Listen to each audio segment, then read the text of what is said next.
be seated. The state has rested. Defense. Your Honor, the defense calls Lorenzo Montoya. Where is he?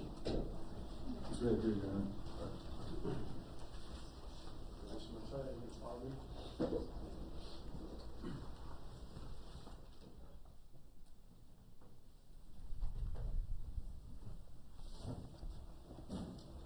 Judge, raise your hand.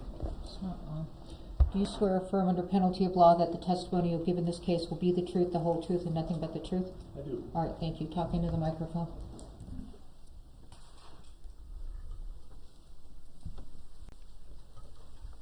Good morning, Mr. Montoya. Can you please explain to the jury how you are employed? Morning. My name is Lorenzo Montoya, and I am a compliance officer with New Mexico OSHA. And what do you do as a compliance officer? I'm a safety inspector. Accident investigator, in summary. And what do you need to do to become a safety inspector, accident investigator with OSHA? Well, you'll require some experience in the field of safety, workplace safety, industrial safety, chemical safety. Accident investigation requires some training, and that can be accomplished on the job. What does OSHA stand for? Occupational Safety and Health Administration. And what is that a state agency? New Mexico OSHA is a state plan, whereas federal OSHA is at the federal level nationwide. Is the Bureau part of the New Mexico Environment Department? Yes. So tell us about your experience then in workplace safety. Sure. My experience with occupational safety began in the U.S. Air Force as an aircraft mechanic. I was in charge of our hazardous materials program. Following that, I worked for the New Mexico Department of Health at the Behavioral Health Institute, performing more sort of safety and walkthroughs for our patient health in that scenario. And how long have you been a safety inspector with OSHA? Been with OSHA for 5 years. How did you get involved in the incident we're here for today in this case? OSHA, one of its duties is to inspect workplace accidents, incidents, or anything that results in a fatality. In this scenario, we were notified of a workplace fatality, and so I was assigned the inspection. And when you're assigned an inspection that's reported to you, what is the purpose of your investigation? It's a fact-finding investigation. Our goal is to try to identify what may have caused the incident, so we can either recommend or require corrective measures to prevent such a thing from happening again. And did you do an investigation of the workplace safety incident that occurred on the set of Rust on October 21st of 2021? Correct, yes. What does that mean? What does your investigation entail? So the investigation is to, if possible, find a root cause for whatever may have led up to the incident. Sometimes things are not so simple, and they have a lot of complicated factors that contribute them to occurring. In this scenario, the investigation is to try to identify what led to the accident occurring, despite whatever measures may have been put in place to mitigate or prevent in the first place. And how do you do that? What did you do in this investigation? The same as any. When we conduct investigations, we interview witnesses. We interview members of management.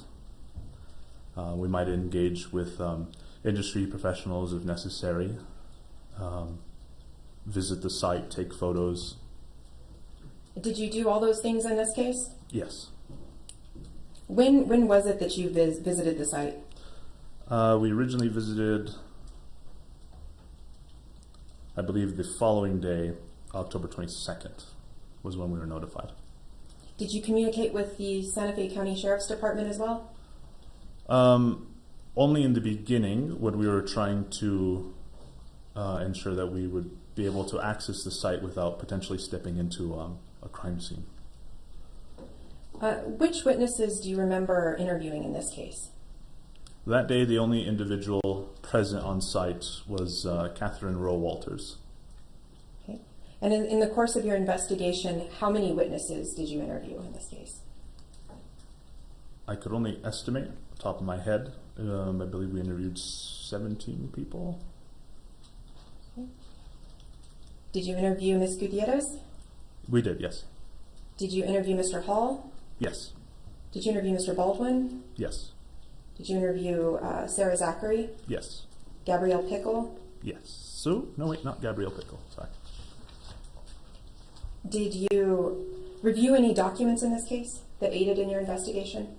Yes, we reviewed many documents. Is your investigation, how is it that you gather documents that you review? Generally, we request any safety policies, programs, or trainings from the employer. And what specific documents did you review in this case? In this case, we had requested any safety policies that they may have, and they provided us with, they're referred to as safety bulletins, and they have a longer title, which I can't recall the name of. They're organized by a committee of some kind. But safety bulletin number 1 is the applicable safety bulletin for firearm safety. Okay, and what other documents did you review?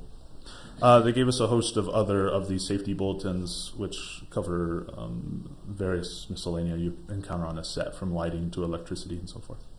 What about communications between the various witnesses and cast and crew on set? Did you review any of those things?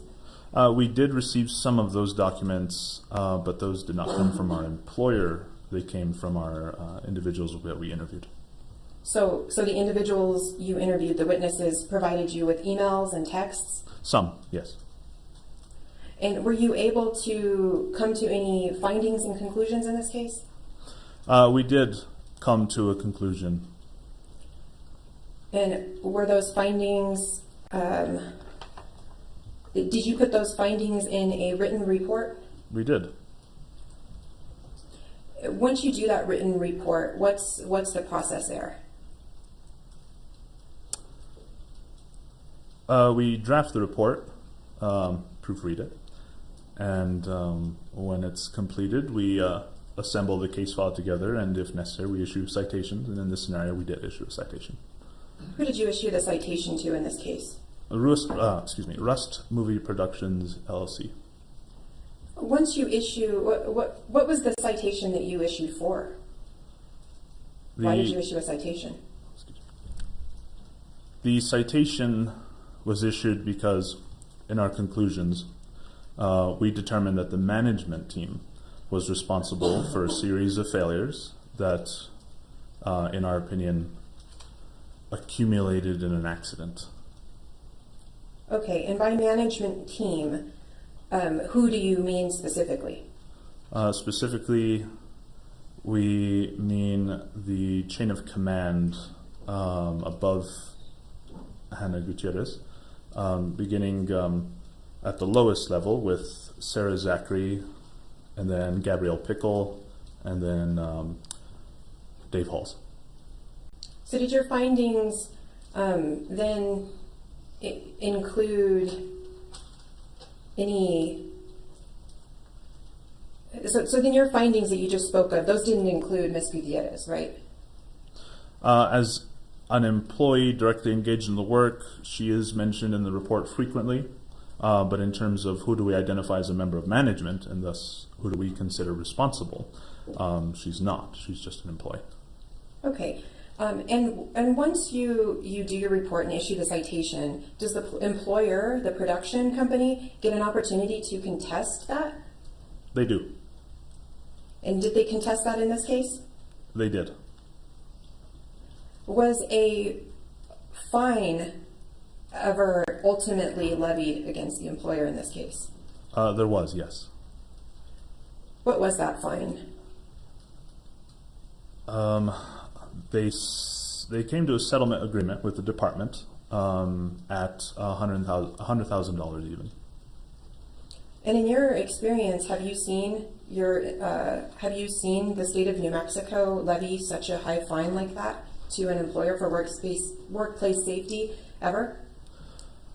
I believe we have in the past. Is that an average? Is that a usual fine amount that you see?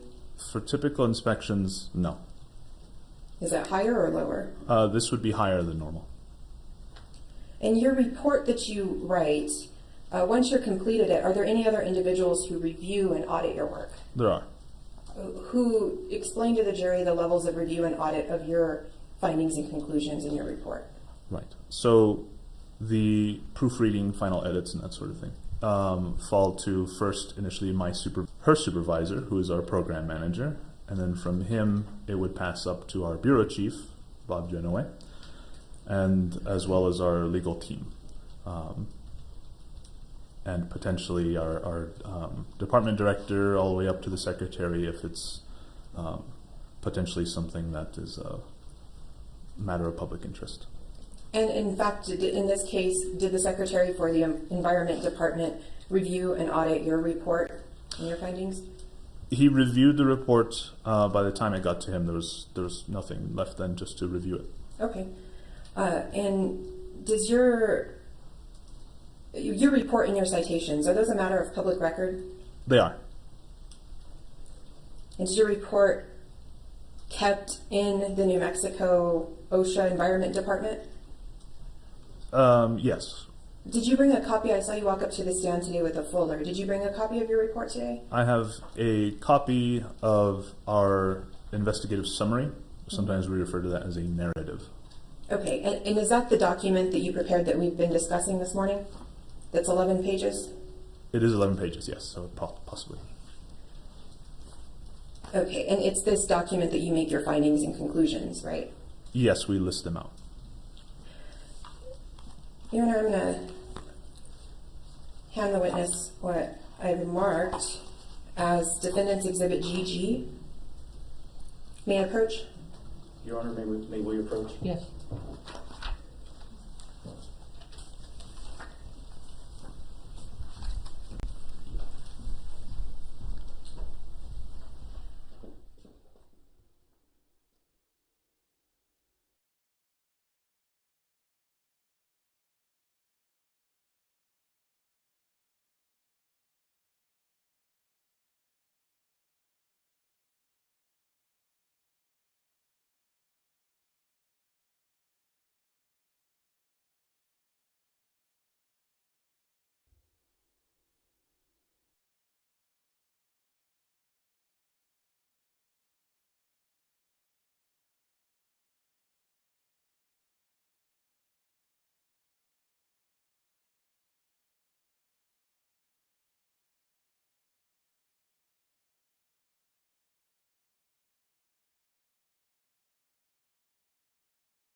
So, and if you need to refresh your memory from looking at your report, I wanted to go through.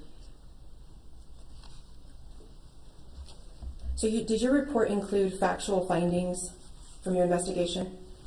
Yes, it does. Did it also include conclusions that you reached from that investigation? Yes.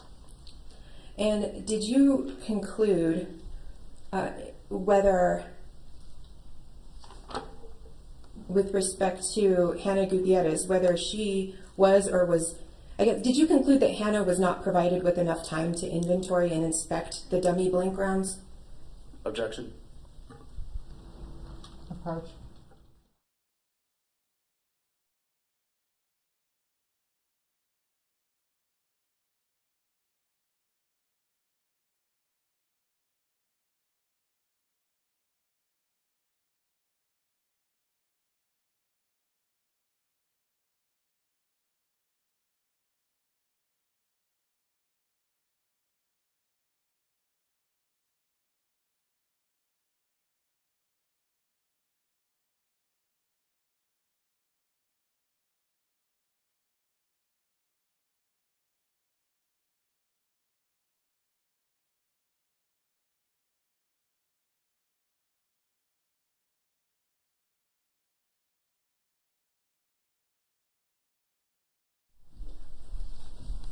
So like I stated, Mr.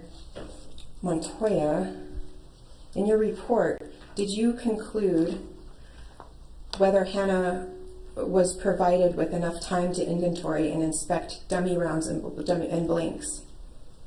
That was one of our conclusions, yes. What specifically did you conclude about that? May I look at the folder?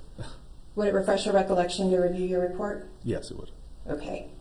Do you have it in front of you, or do you want me to hand you a copy? I do have a copy in front of me, unless yours is highlighted or marked. Page 7.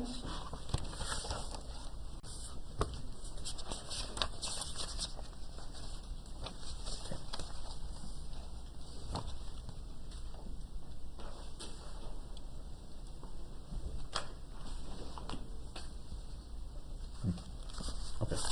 Okay. So what were your conclusions with respect to whether Ms. Gutierrez was provided enough time to inventory and inspect the dummy rounds from her employer? We came to the conclusion that she was not afforded time to conduct her duties to the best of her diligence. And who didn't give her enough time to do that?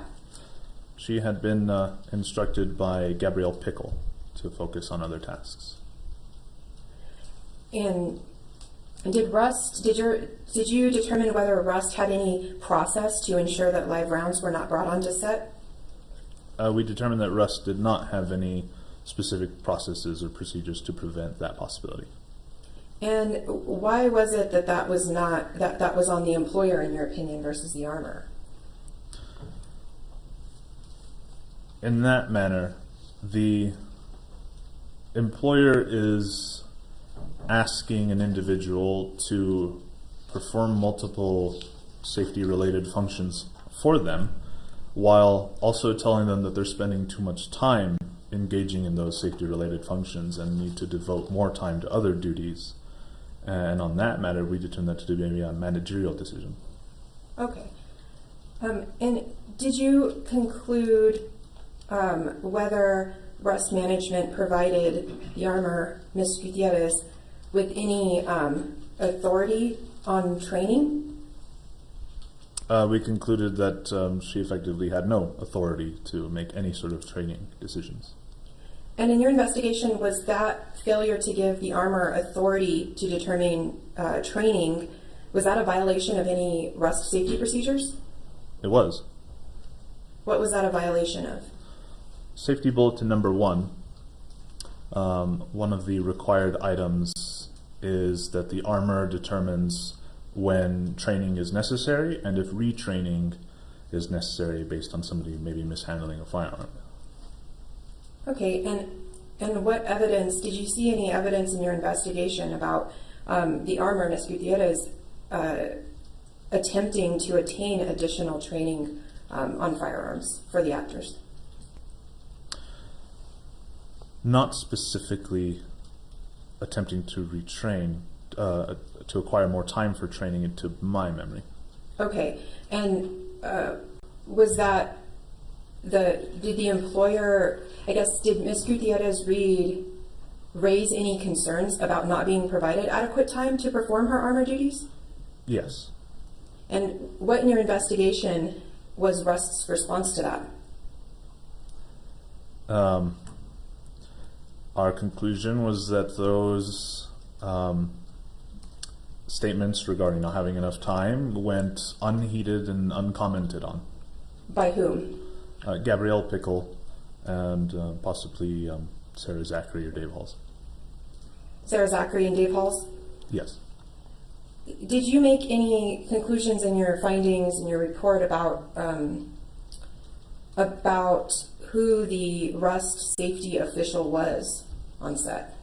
We did. Who was that? Dave Halls. And did you find any fault with anything that Dave Halls did? So OSHA considers the entire management apparatus to be a single entity. And in this scenario, there are these three individuals who are part of this upper level of management. And Dave Hall's responsibility as the safety coordinator on set, we certainly found that there were a number of safety bulletin number 1 policies that were not followed or adhered to that would fall within his purview. Okay, and were any of those pertaining to having the actors point guns at crew members? That is one of the items in the safety bulletin. And are you saying that Mr. Halls and Rust top level management were in violation of that? Rust's management team did not take measures that were required in safety bulletin number 1 to permit the aiming of a firearm at a camera or whatever the case may be. Okay. And you talked a little bit about Rust not providing Ms. Gutierrez with sufficient time to thoroughly inventory ammunition. And by ammunition, I mean blanks and dummies. Were there any findings with respect to Rust providing their staff sufficient time to inspect this ammunition to ensure there were no live rounds present? No, our conclusion was they weren't afforded time. Sorry. And with respect to whether or not Rust production showed an indifference to hazards associated with firearms, what was your opinion on that? The conclusion of the Bureau on that was based on the sheer number of requirements listed in Safety Bulletin number 1 that were either ignored or otherwise not at all followed or totally contrary in practice to. We found that Rust was willful. They were plain indifferent to the recognized hazards of firearms.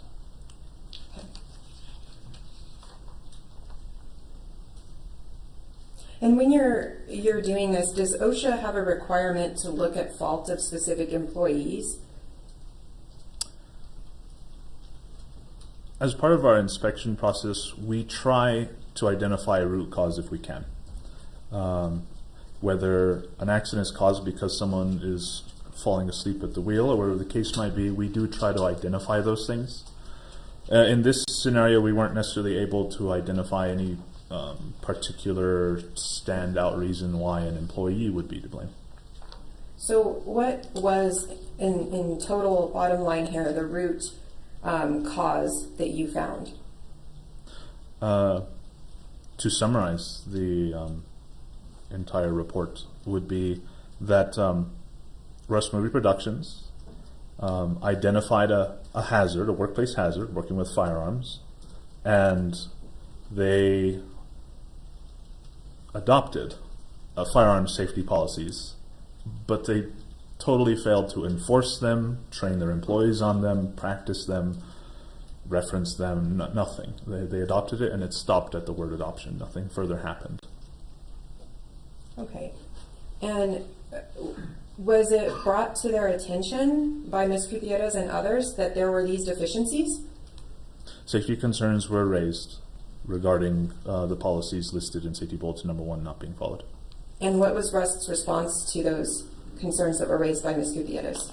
Again, they seem to have chosen to simply not respond.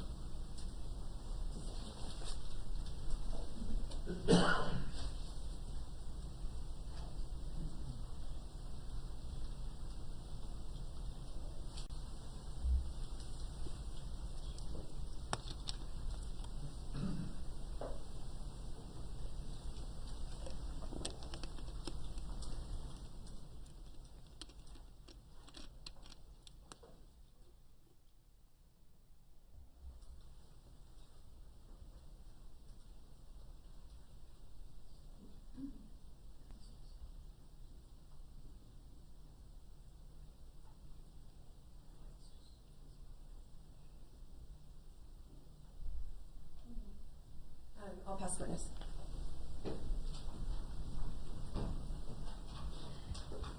Cross-exam.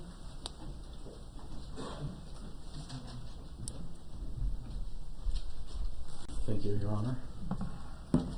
Mr. Montoya, good morning. Good morning. I'd like to talk to you a little bit before I get into any of the details, a little bit more about the inspection process that you typically conduct. How long do you have to perform this inspection? OSHA has a limit of 6 months to the day to initiate and conclude an inspection. All right. So does that mean that in some instances you may not have all of the evidence that is available from, for example, an investigating law enforcement agency? Correct.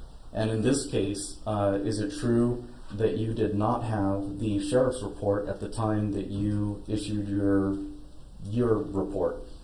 Yes, the sheriff's report was the following day or two, I believe. All right. So just to be clear, none of the information that was included in the sheriff's investigative report made its way into your report and findings, correct? Correct. Only their initial public release, press release. The press release. Only that. Okay. But not any of the actual investigative materials? No. All right. Is OHSB authorized under law to fine or penalize individual employees? No. Only employers, correct? Correct. And as a result of that, I believe you explained that your primary role of investigation is to look at what the employer did in terms of creating a potentially hazardous situation.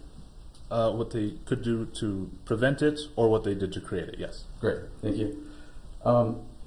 So even if as part of your investigation you found concerning conduct by an individual employee, you couldn't issue that person a fine, correct? Not individually, no. Great. And this is not a criminal investigation that you're conducting, correct? Correct. All right. And so you mentioned you did not review the Santa Fe Sheriff's Office report. Did you conduct a forensic download of any of the individuals' phones involved in this incident? No. Did you review the over 100 behind-the-scenes videos that were produced by production outfitters? No, those were not available to us. All right. Did you review any footage from the filming of the Rust movie? Only a small clip that was put into public media. Was that the clip, just kind of a few second clip of Mr. Baldwin manipulating the firearm out of his bandolier? Correct. So all of the other videos that were filmed as part of the movie, you did not look at any of those, correct? Correct. All right. Did you hire any sort of firearms expert to review the revolver or ammunition? We did not. All right. Did you hire or consult with an expert in armor, like film armoring? No, we did not. All right. Did you review any of the fingerprint analysis from the FBI? No. Did you review any of the DNA analysis from the FBI? No. Did you review any of the ballistic chemistry analysis from the FBI? No. Are you aware that Ms. Gutierrez worked in her role as an armorer for 10 of the 12 filming days? As far as we're aware, it was only permitted 8 Okay. days as an armor. So you would be surprised to hear that she actually was afforded 10 armorer days out of the 12 filming days. It would be news. Yes, okay, great. Are you aware that Ms. Pickle testified at trial that if Ms. Gutierrez had asked for more than those 10 days, she may have granted them if they were justified? I'm not aware that she testified that. All right. Are you aware that on the morning of October 21st, 2021, Ms. Gutierrez had approximately 3 hours of time in which she could have inspected ammunition or done a safety check of the revolver involved in this incident? No. Are you aware that it's been testified here in the court that Ms. Zachary was Ms. Gutierrez's supervisor when she was performing props, but that the roles were actually reversed? That Ms. Gutierrez provided instruction to Ms. Zachary with regard to the armorer duties?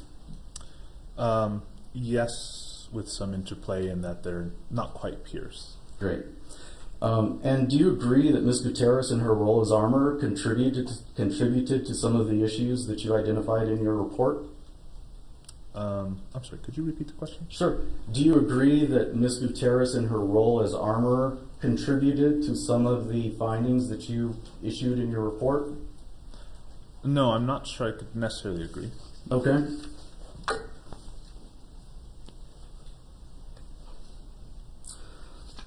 Give me just a minute.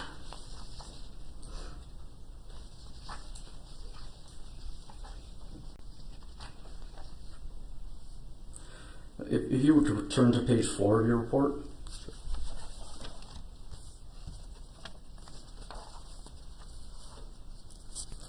On paragraph 13, Okay.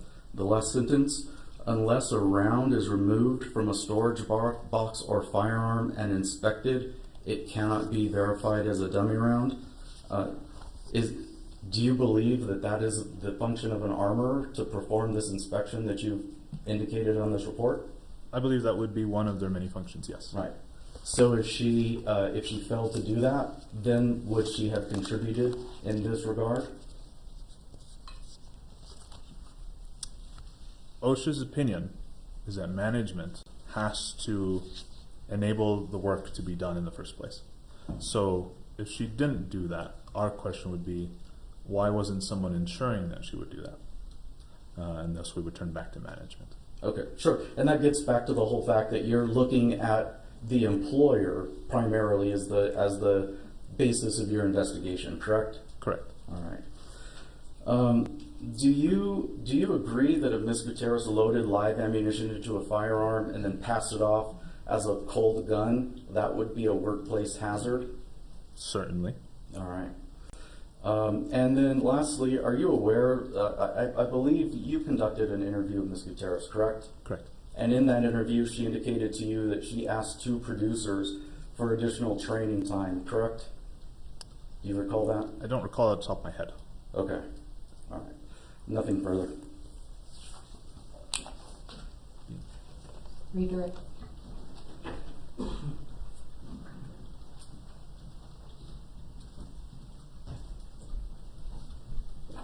With that little hypothetical that Mr. Lewis just said, if Ms. Gutierrez had passed off a loaded gun as cold, would that be a workplace hazard? What if Rust had not allowed the armor sufficient time to inspect that gun and rushed her and instructed her specifically of what they wanted her to do? Whose fault would it be then? Come in. Come on.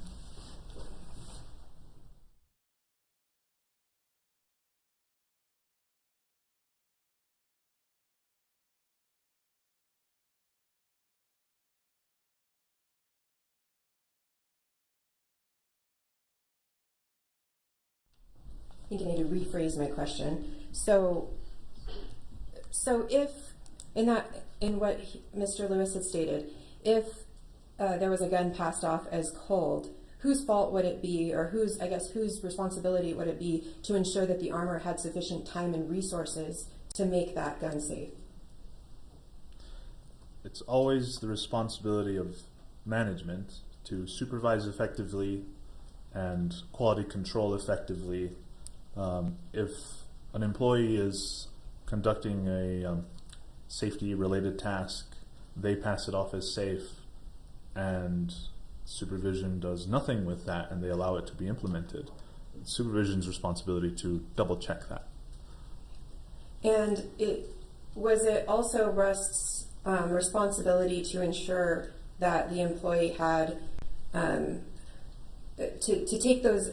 I guess, did your investigation reveal that Ms. Gutierrez had specifically requested more time to do those safety checks? She had expressed on more than one occasion that she did not have sufficient time. And Rust's response, was there any fault in Rust's response to Ms. Gutierrez's concerns and requests? In one scenario, Gabrielle Pickle responded that to the point that there are no more armor days out of the 8 left. She had responded that then no more training days are to occur. So their response has been to just, okay, we'll cut it then. Cut off the firearm training days. Right. And did you actually receive a copy of the Santa Fe Sheriff's report after this report of yours came out? Our office received a copy of the report, yes.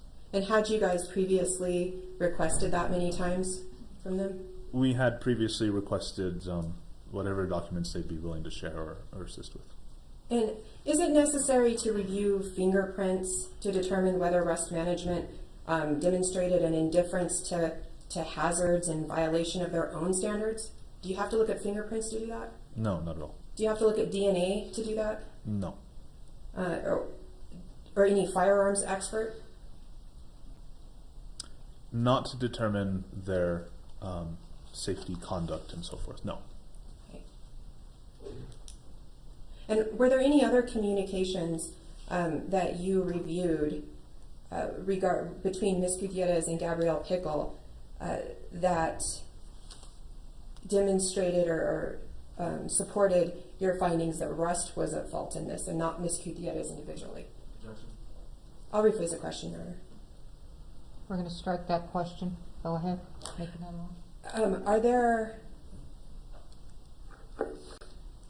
You said that you can. Is it true that you can actually find fault with specific individuals' conduct? May I ask you to clarify? Yeah, you can. Can you find fault with when your investigation? You're looking at specific individuals, and can you say that individual was wrong for doing this? Objection. Well,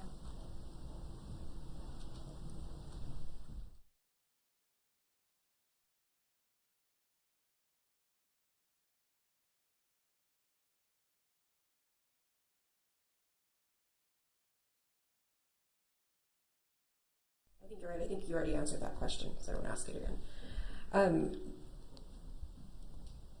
Were there any other communications that you observed between Gabrielle Pickle and Ms. Gutierrez that was evidence of Rust not providing Ms. Gutierrez with the necessary resources that she needed? Off the top of my head, there was a text conversation and then a separate email. stay. He hasn't talked about what it was. Okay, without stating what the text conversation is, can you please continue your answer? Yes, and a separate email conversation. Okay, so you reviewed actual texts and emails between Gabrielle Pickle and Ms. Gutierrez. We reviewed screenshots of their texts and emails, yes. Okay, and the relevance of without saying what's in it, the relevance of that informed which findings in your report? Yes. Which ones? I'm sorry, could you repeat that? Yeah, the conversations you reviewed between Gabrielle Pickle and Ms. Gutierrez. Mm-hmm. What did those pertain to in terms of your findings? Which findings did that? Apologies. Yes, so I would have to review the text versus the email conversations to remember which one is which. One is regarding the notification regarding that they have used all 8 of their armor days and the no further training then, because that would require more days. And then the other conversation, I believe, was regarding firearms being left unattended or something of that nature. Okay. And what was your finding? And if you need to refresh your memory by looking at your report, that's fine. But what was your finding with regard to firearms being left unattended? Approach.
So you can answer the question, Mr. Montoya.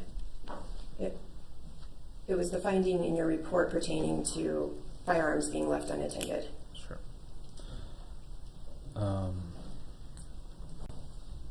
May I refresh my memory? Yes, please.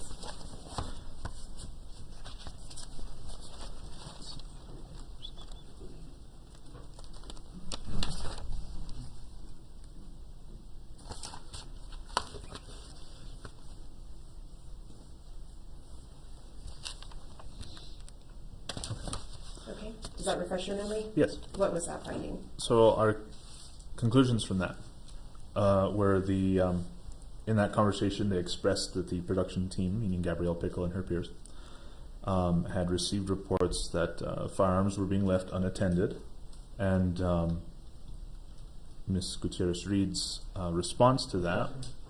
And I want you to tell me what her response was. I want to Okay. talk about your finding based on her response. The finding was that an employee expressed that this was a very serious safety-related job and that they needed time to conduct that effectively.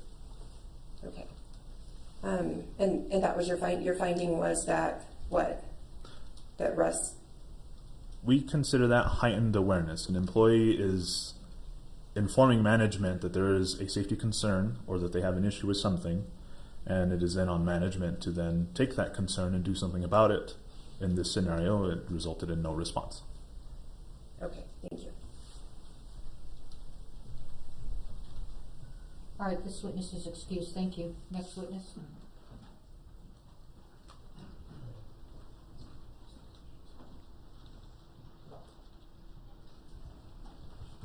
Your Honor, the defense calls Robert Joway.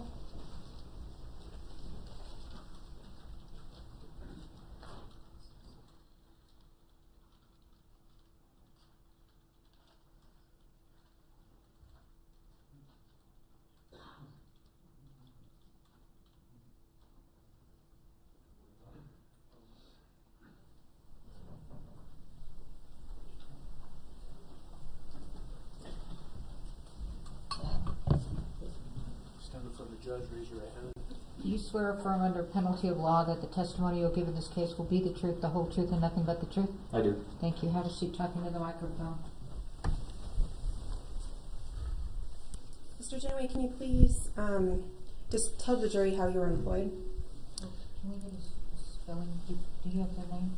Oh, she didn't get the name. Can you please state and spell your name for the jury? Robert Genoway, that's ROBERT GENOWAY. Mr. Joway, how are you employed? I'm the Bureau Chief for the Environment Department's Occupational Health and Safety Bureau, also known as New Mexico OSHA. And what do you do as the bureau chief? I oversee all of the OSHA operations for the state, including overseeing our compliance and enforcement program. Are you, in the terms of hierarchy, is there anybody above you? Not within the OSHA Bureau. I report to a division director who reports to our Deputy Cabinet Secretary.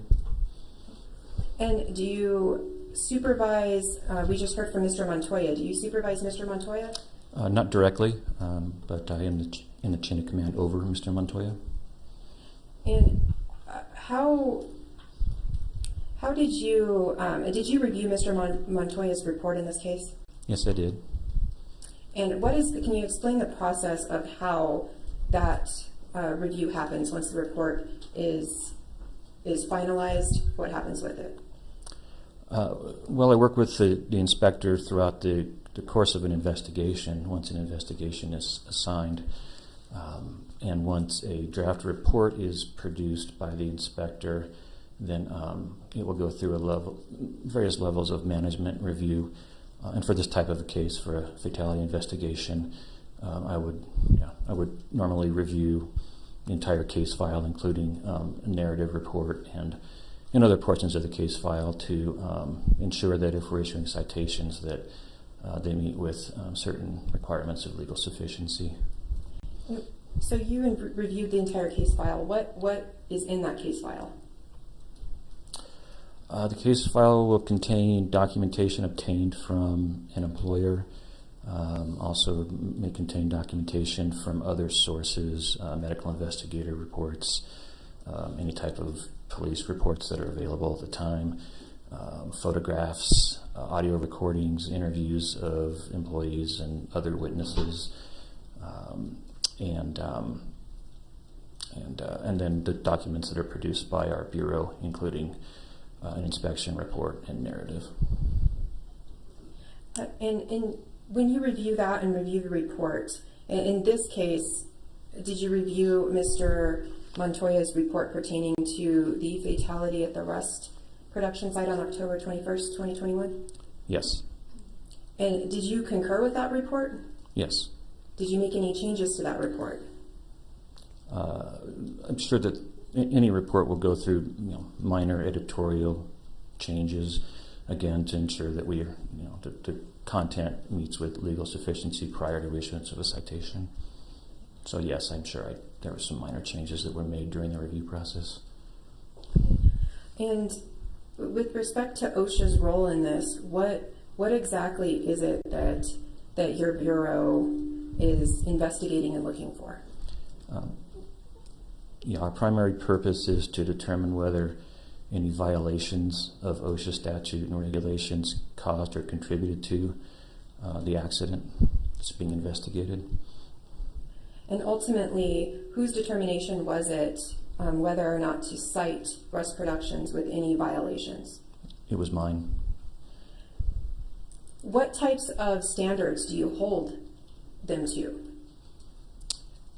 Well, we would, of course, look for violations of any OSHA standards that apply to the work site that's being inspected.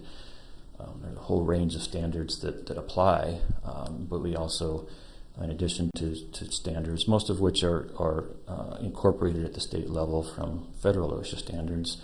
But the Act itself, our governing statute, also includes general language requiring employers to provide a safe workplace. Is there any OSHA standard specific to firearm safety on a movie set? No. Then do you have to look at industry standards on that? What we look at is whether or not the hazard associated with firearms is recognized either within the industry or specifically by the employer at the work site to determine whether that employer should have or could have known about a hazardous condition and taken actions to correct that condition. And what types were you provided any, or did you review any industry standards pertaining to the hazard of a firearm on a movie set in this case? Yes, in particular, we looked at safety bulletins that are produced jointly by the industry and collective bargaining bodies that contributed to that, to those bulletins as well. Do you believe that the investigation that took place in this case was thorough? Yes. Why do you believe that? Well, I've overseen the work of Mr. Montoya for several years leading up to this investigation. I know his work to be thorough, and in reviewing the report, I found that our investigator went to great lengths to collect as much evidence as possible prior to producing a report. And do you happen to recall how many interviews were done in this case by you or by OSHA? I don't recall, no. Did you find any fault in the way the investigation was done by Mr. Montoya? No. Yeah, my understanding is that OSHA has about 6 months to complete its investigation, and that in this case, Santa Fe Sheriff's Department hadn't provided your bureau with a copy of their report. Is that right? That's my recollection, yes. That report wasn't provided until after the report was issued?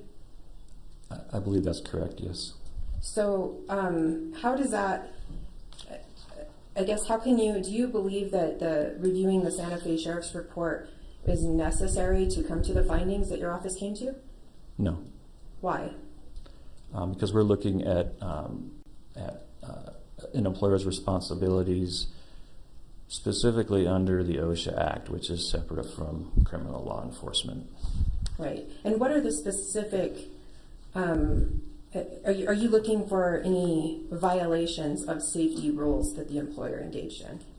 Yes. So who is it that decided to issue the citation in this case? I did. And what was the amount of the fine that was levied against Rust Production? The initial proposed penalty was 130-some thousand. I don't recall the exact amount, but it was 130-some thousand dollars. Okay. And how is that amount chosen? It's based on the statutory maximum provided in the OSHA Act. So was Rust levied the statutory maximum fine provided in the OSHA Act for its violations of workplace safety? Yes. No further questions. Cross-exam.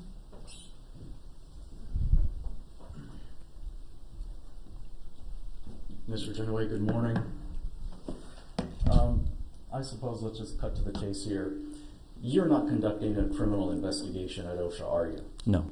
So the things that you're looking for the purposes of your investigation may not be the same things that law enforcement may be looking for as part of their investigation, correct? I believe that to be the case. Great. You said, I know you indicated you reviewed several interviews and documentation and Mr. Montoya's report. As part of that, did you form an opinion as to whether Ms. Gutierrez's actions as an armorer contributed to the breakdowns that occurred on the Rust set? No. Do you recall giving a recorded statement during a pretrial interview in this case? I don't recall being interviewed prior to trial. You don't recall giving a Zoom interview in this case on February 5th, 2004? I'm sorry, did you repeat the date? 2004? I'm sorry, 2024, February 5th, 2024. No, I don't recall that. Okay. You have no recollection of participating in a Zoom interview with the counsel for the state and Scott Elliott, an investigator for Hannah Gutierrez? No. All right, yeah.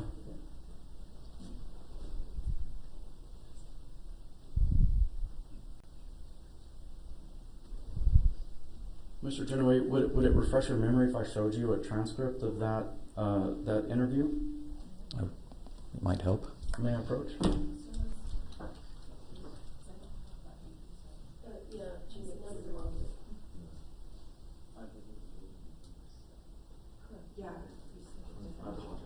The date of the I don't know if this will help you, but the correct date of the interview is November 7th, 2023. I don't recall ever doing an interview. Okay. May I approach?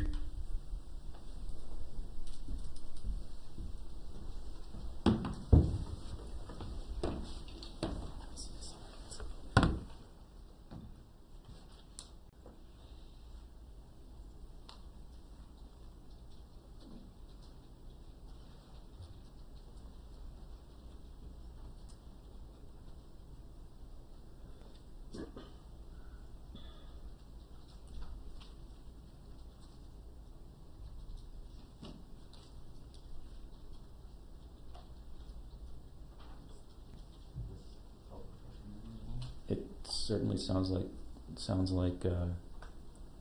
responses I would have provided, but I have to say honestly that I don't remember the email.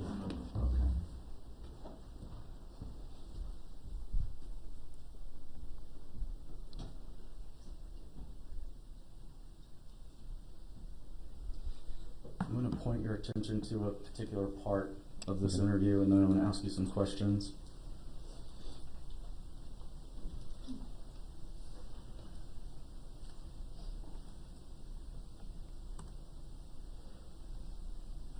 My approach.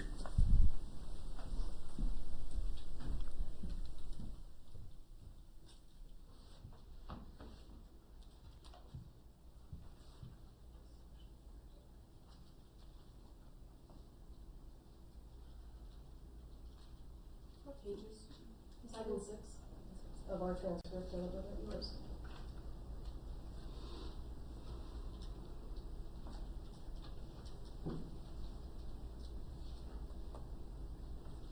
Are you asking me to read? I'm just asking you to read this right now, and then I'll ask you some questions. Okay. So just read through here.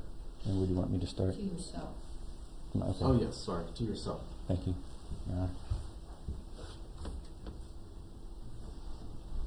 I'll start you here. Just let me know when you're ready for me to start that.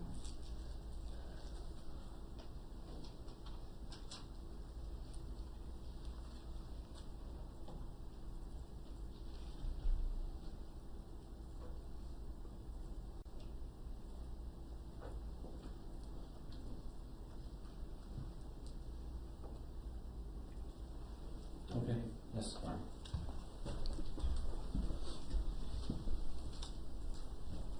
Mr. Joway, do you agree with me that during this interview you agreed that Ms. Gutierrez, her actions contributed to the breakdown that occurred on this set? Yes. All right. I'm going to ask you a couple questions about the investigatory materials that you reviewed. You already indicated you do not have a copy of the Santa Fe Sheriff's Office report, correct? I'm not sure whether we obtained one after issuing our citations. And to be clear, I'm talking about as OS or OHSB conducted its investigation and issued its findings, you did not have the benefit of the Santa Fe Sheriff's Office investigatory report to assist you with that, correct? Correct. All right. And did you have the benefit of reviewing any behind-the-scenes videos that were filmed on the set of Rust? Not that I can recall. Do you recall if you reviewed any footage from the filming of the Rust movie cameras? No. Did you engage the assistance of any expert armorers for your purposes of your investigation? We didn't engage a contract. We had some brief discussions with potential experts, but we never actually engaged those experts. You never relied on any of their opinions to inform your investigation? No. Okay. I know that you were asked some questions about determining fines against employers. Is it fair to say that OSHA's purview is not to assess fines against individual employees? That's correct. So is it also fair to say then that even if you found that there had been some concerning conduct by an employee, you wouldn't have fined that employee, correct? Correct. All right. Thank you. Nothing further. Redirect.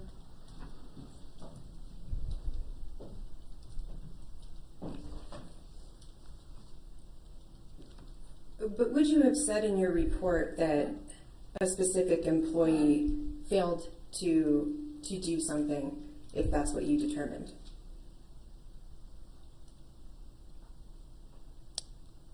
In most cases, no. Now, did Rust afford, in this case, the armor with sufficient time to thoroughly inventory the ammunition. Objection.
I'm going to ask you with respect to the Bureau's finding. Did the Bureau, the OSHB Bureau, find that Rust failed to afford the armor with time to thoroughly inventory the ammunition? I don't know if I recall that specifically. What I do recall is that our investigation determined that, from my recollection, more in general, that sufficient time for armor. Would it armor refresh your duties. memory to look at the report? Yes. Page 7. Said he didn't remember. I'm going to object to that. The one said he didn't remember. I'm going to refresh his memory. He said it would help him.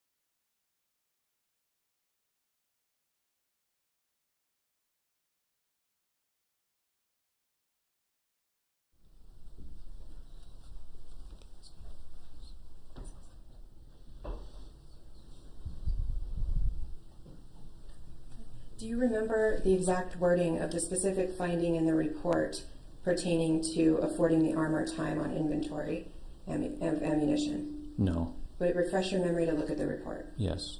Okay, page 7. Your Honor, may I approach? Yes.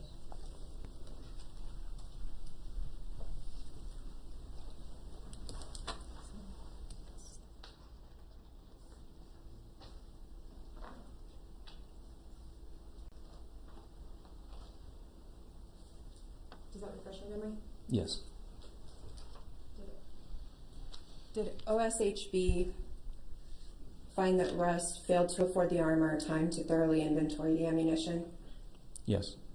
Did Rust find that, did OSHB find that Rust did not provide the armor with the authority to determine if additional training was required in violation of Rust safety procedures? I recall that the investigation found that sufficient time wasn't provided by Rust. It was not provided, is that what you said? Sufficient time was not provided by Rust. Okay. So, and were there also findings by OSHB that despite efforts by employees that Rust ignored some of the safety concerns? Objection.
What was your understanding of the arrest findings with respect to whether safety concerns were that were brought to Rust's attention were addressed correctly? Right. Our investigation found that Russ failed to adequately review safety oversights on the set, and so that they could take necessary action to prevent recurrence. So when you're asked on cross about a statement you gave in some pretrial interview about Ms. Gutierrez contributing to a breakdown on the set, why is it that you believe that's possible? Well, what we would look for in an investigation is whether acts on the part of employees are preventable on the part of an employer. That's part of a determination of what we call the employer knowledge aspect of a violation. So that's why we would look at that type of information. Okay, and in this case, did you determine whether the breakdowns from Gutierrez were due to any act of the employer? Yes, we determined that those breakdowns were caused by failures of the employer to adequately oversee safety. Thank you.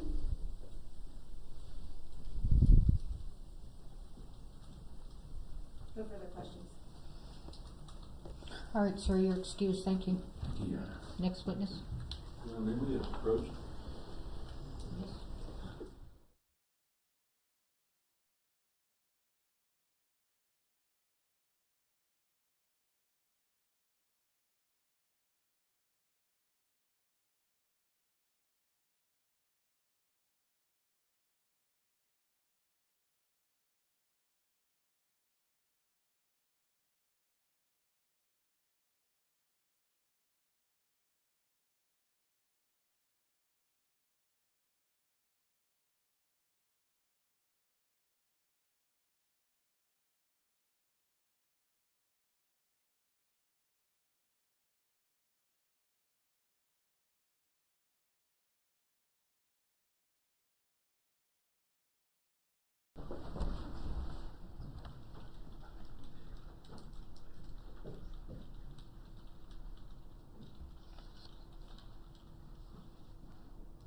Your Honor, I'll get our next witness. Okay.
Stand before the judge, raise your right hand.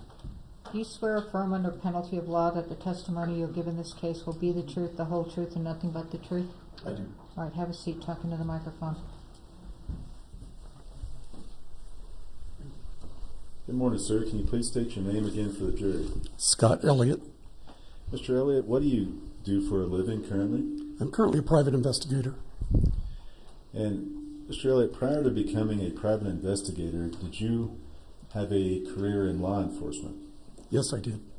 Can you tell the jury what your career was in law enforcement, how many years?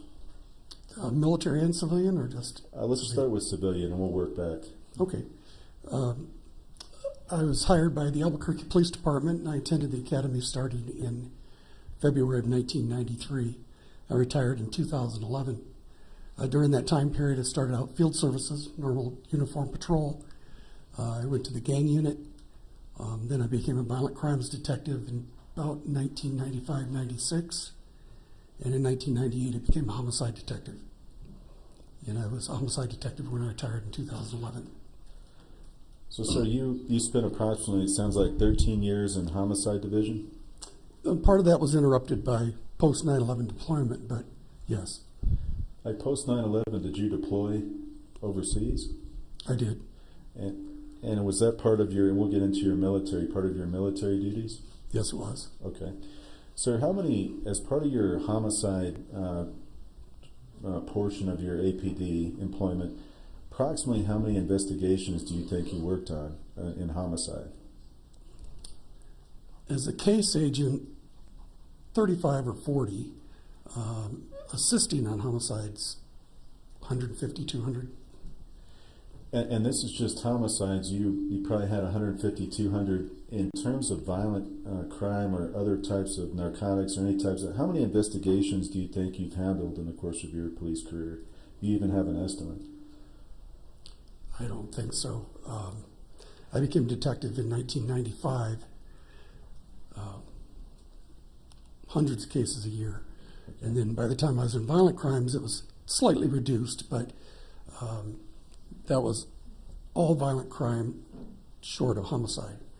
So lots of those. And you also talked about your military service. Can you tell the jury briefly about whether you had law enforcement type experience with the military? Yes, I was commissioned in 1981 in the infantry. I spent approximately 10 years on active duty, various duties as part of the active duty time, and then I left the service in active duty in 1992 and 1993. Started with the police department. Then I transferred into the reserves.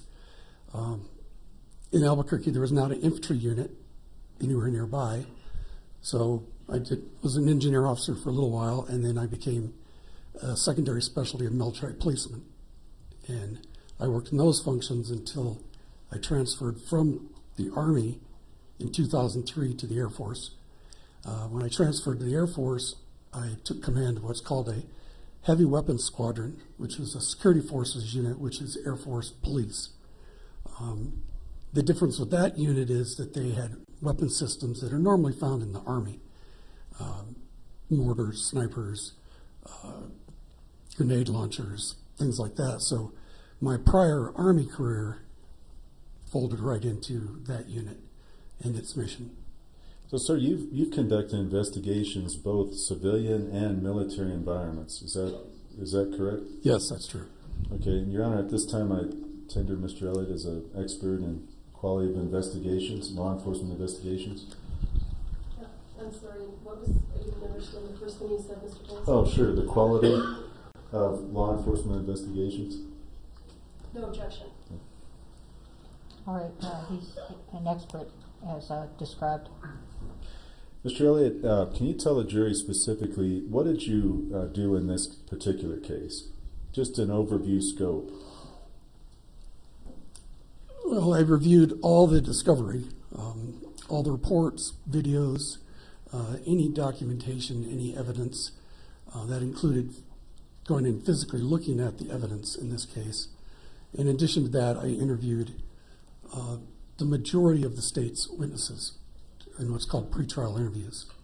I think the only ones I didn't interview were the FBI employees. Do you recall ballpark how many interviews you conducted in this case, just an approximate? 35, 40 maybe.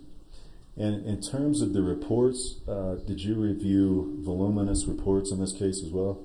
Yes, I did. And have you, as an expert, also made some conclusions based on your review of the materials, your interviews, and what you've seen in this case? I did. Okay. I don't want to hit every point that you might make, but I want to hit some of the major ones. First of all, at the scene, at the initial scene when law enforcement responds, can you tell the jury, do you have any conclusions about the quality of the investigation by the sheriffs at the scene? Yeah, some of that was reached by my own observations and some of it through interviews of the deputies on the scene. I felt like their response was probably not what it should be. There were hundreds of people on that ranch, but if you narrow it down to who was in the church at the time of the shooting and who may have had involvement with the case, for example, the people that were just outside, there was really about 20 people. The first responding deputies, their job is first preservation of life, and then it is preservation of evidence and identifying witnesses and possible suspects. In this case, it was known very quickly who the shooter was, but it wasn't known who the witnesses were. And those witnesses, once they were identified, they should have been segregated so they couldn't talk among themselves. Now let me stop you right there. When you initially, as a law enforcement homicide detective or somebody going on scene, you identify the shooter, what in your opinion is one of the first things that you should do? Well, the first thing you do is put someone with that individual, segregate them from everyone else. You also want to, those individuals, since you are preserving evidence, you also want to secure their cell phones. Now in this case, in the materials you reviewed, did it appear to you that Mr. Baldwin was segregated? Not at all. And along with the conclusion you just stated, did it appear that his cell phone was taken from him? No, it was not. Mr. Elliott, did it appear to you that at any time at the scene that day, Mr. Baldwin was segregated? He was not. Okay. Next, you talked about identifying key witnesses and preserving evidence. Can you explain that a little more? Yes. Well, the scene was secured. You don't often have a scene of that small of an environment. It was known immediately that the shooting occurred inside that church structure and that it probably involved a couple of people just outside near that weapons cart. So that was the immediate concern, that area there. And the deputies, one of the early responding deputies did get a pretty good list of who was in the church and gave that to the lieutenant. But those individuals were not segregated from everybody else. They were able to mingle with people who were not on scene, who were in a different part of the ranch. Conversations were taking place. People were talking on cell phones. And it's really unknown who they were talking to. And what is the danger or what is the concern on the part of an investigator when suspects or witnesses are talking? Well, a couple things. One, people could be getting their story straight. The other is it causes witnesses to misremember what they did and what they saw. Because in my experience, good, honest citizens try to help. And they'll tell you something that their neighbor told them as if it was something that they saw. And it is just human nature that if you talk about something over and over and over again, eventually there are parts of it that you think that you did, and it was what someone else did. So you want to clean, even if it's very brief and they didn't see very much or they didn't hear very much, you want a clean statement of what their knowledge is. Okay, and with regard to whether, if that is not done, what can that lead to? What is your conclusion about what can happen if people are not segregated and they're allowed to talk to people? Well, one, you can delete things off your phone. You can delete photos. It wasn't known at the time if somebody was videotaping what was going on inside on their phone. That's possible.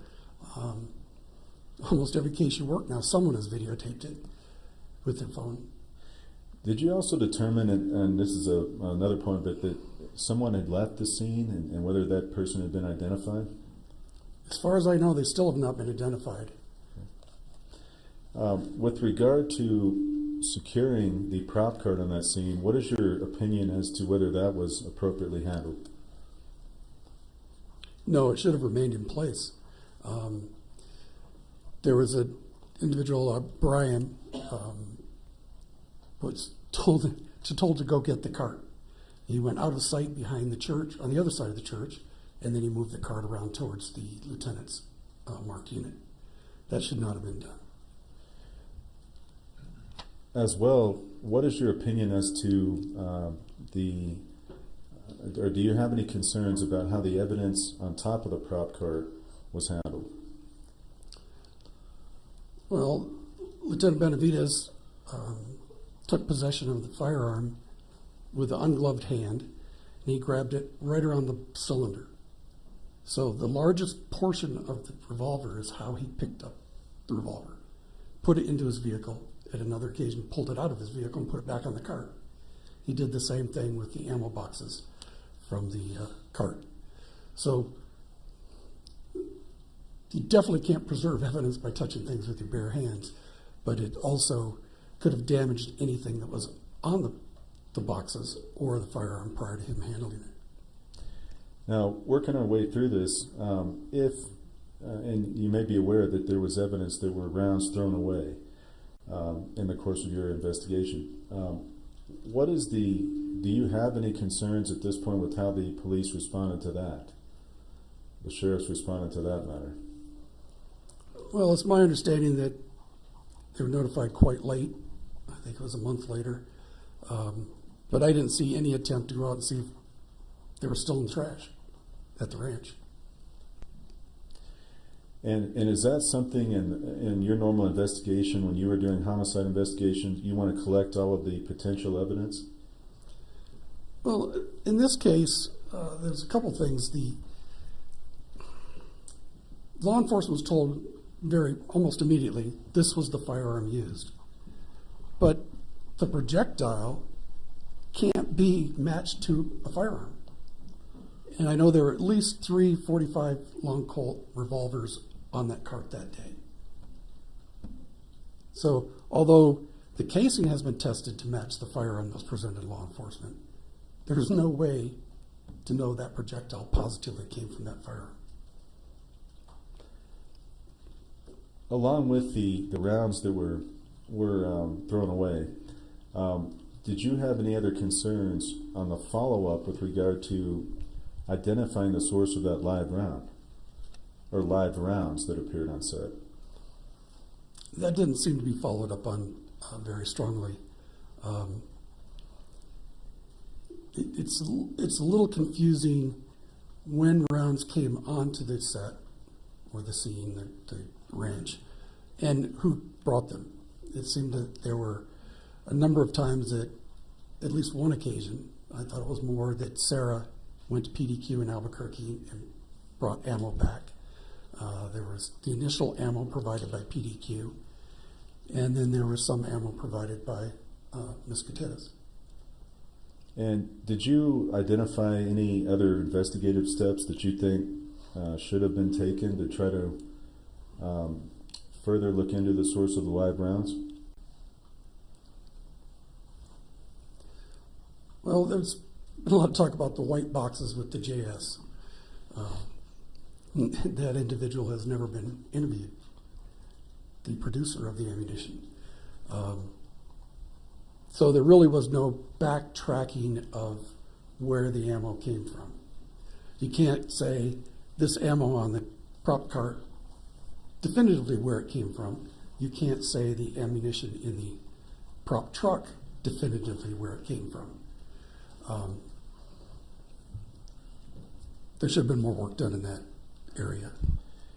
And when you're in a situation like this as a former homicide detective, when you're trying to trace the root cause of tragic situation that's occurred, is that something that would be important to you to find out where the live round originated from?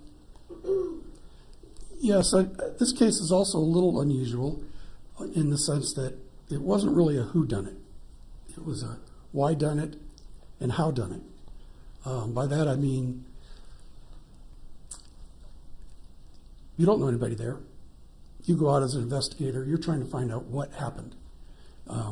Was there an argument on set? Was somebody angry? Did somebody have a mental break? Is there some underlying relationship that may have been the root cause of the shooting? You don't know. And that's why an investigation is conducted, to find out those things, and it's also to trace how that firearm came to be where it came to be. Okay, sir, and with regard to the search of the prop truck that occurred after the 21st, on the 27th, did you have any concerns with the delay in that search warrant? Oh, absolutely.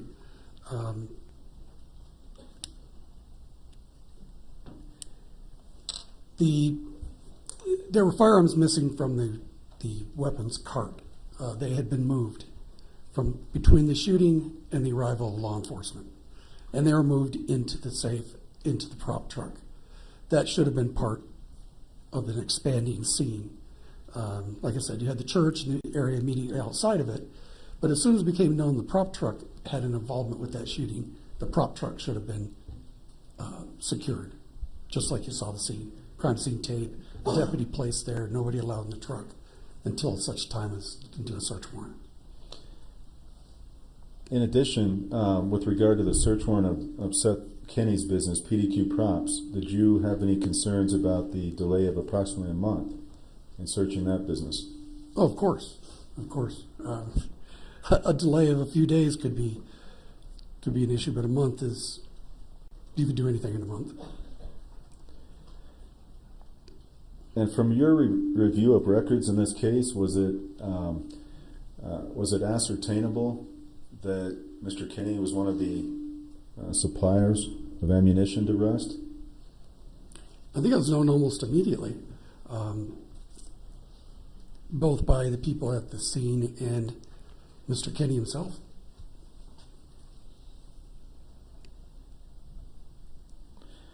With respect to that delay in search warrant, there's some obvious things I think that would be apparent to anybody.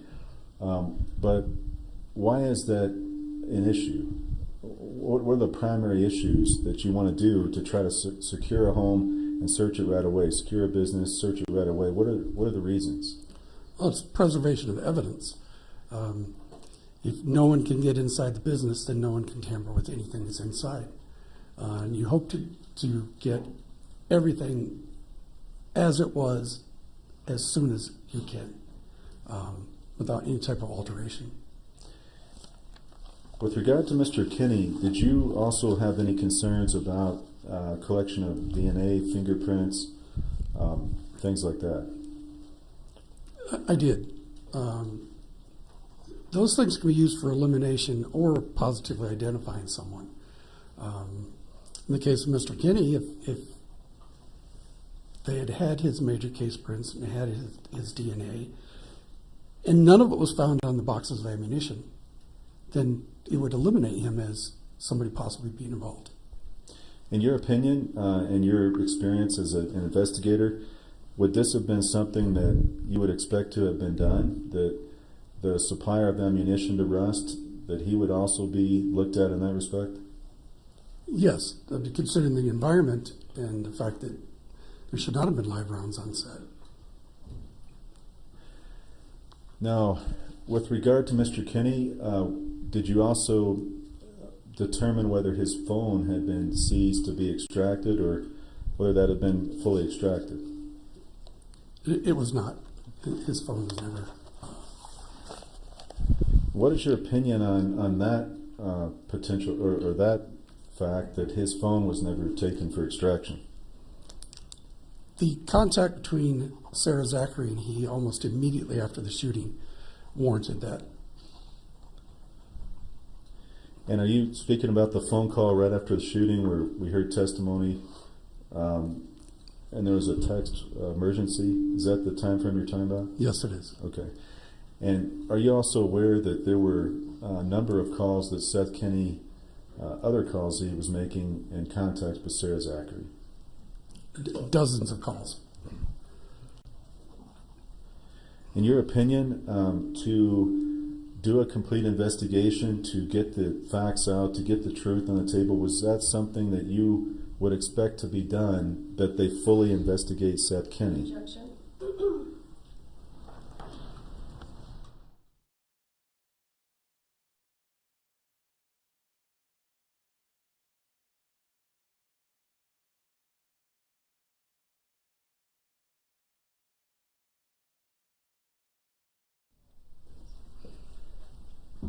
Sir, would you have expected, in your experience as a homicide detective, a full investigation of Mr. Kenny? Yes, especially considering that Sarah Zachary worked for him.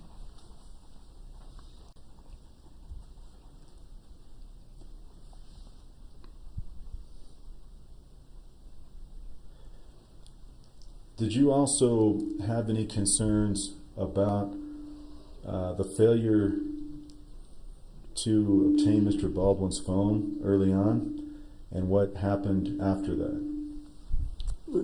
As I stated before, that would have been an immediate. Every deputy should have known that as soon as he was identified as being the shooter.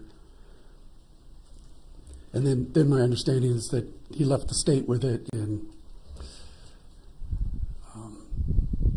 that forensic analysis was done in New York. I should correct myself. The extraction was done in New York.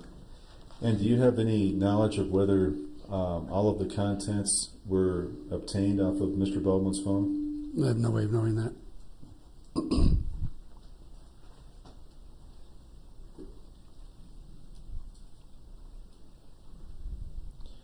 We talked about the scene, some search warrants. We talked about phones, fingerprints, DNA.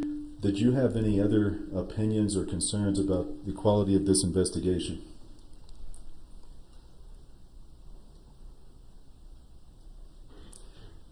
One aspect of it that's still kind of a mystery to me is when the lieutenant arrived on the scene, first two things he asked for was the gun and the armor. I thought that was a little unusual. He didn't seem to be the least concerned of who the shooter was and what that individual's status was. He placed Ms. Gutierrez into his marked unit, which is pretty common, also considering that she had some anxiety issues and so on. But it immediately became clear she was not free to leave. Whenever the lieutenant would leave his vehicle, he'd tell the deputy to keep an eye on her. When Detective Hancock got to the scene, she almost immediately took charge of Hannah, to include going to the bathroom with her. So she clearly was not free to leave. Every other individual on that ranch was free to walk around, talk to anyone, talk on their phone, do anything they wanted to do, except Ms. Gutierrez. Now, you talked about some anxiety and this situation. In your experience, do you have any concerns about interviewing someone in the immediate aftermath of a traumatic situation? Objection.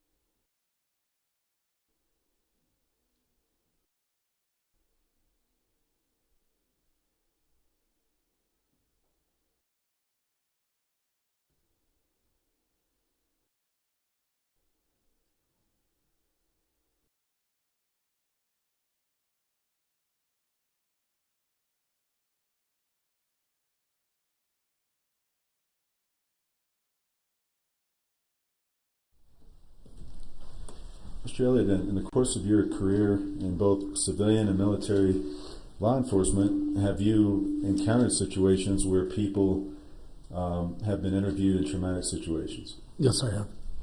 And have you personally been involved in that? I have.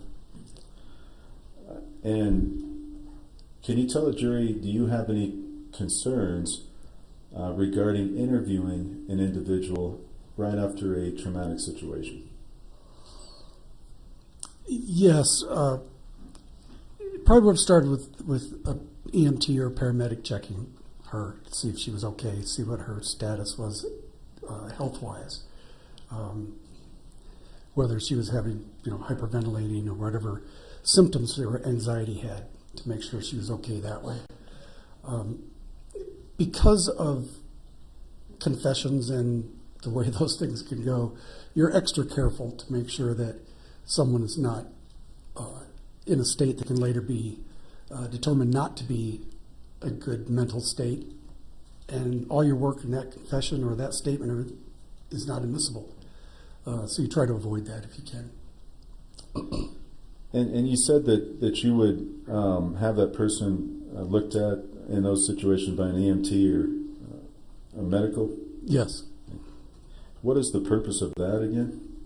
Again, it's just to make sure that she's in a state where she can, or the individual's in a state where they can talk to you. You want them to be as accurate as they can also.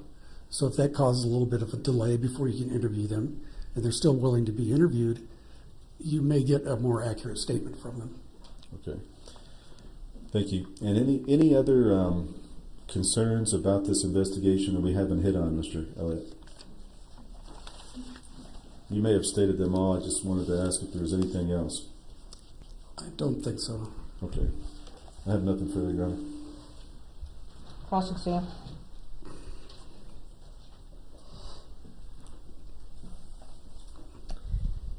Mr. Elliott, isn't it true that you are the defense investigator on this case? It's true. You work for Mr. Bowles and Ms. Gutierrez, and they are paying you. That's correct. And as a person who is employed as the defense investigator, it is your job to aid in her defense. Isn't that true? That's true. Now, you seem to take issue with the fact that Lieutenant Benavides touched the firearm with his ungloved hand. Is that right? Yes, that's correct. But you agree with me that unlike a lot of homicides or shootings, this one occurred in the presence of upwards of a dozen people. That's true. So there was not going to be any mystery as to who had the gun and who pulled the trigger, correct? To that aspect, no. You seem to take issue with the fact that the projectile in this case can't be matched to the firearm, right? Only in the sense that to confirm that the firearm presented to law enforcement was the actual firearm.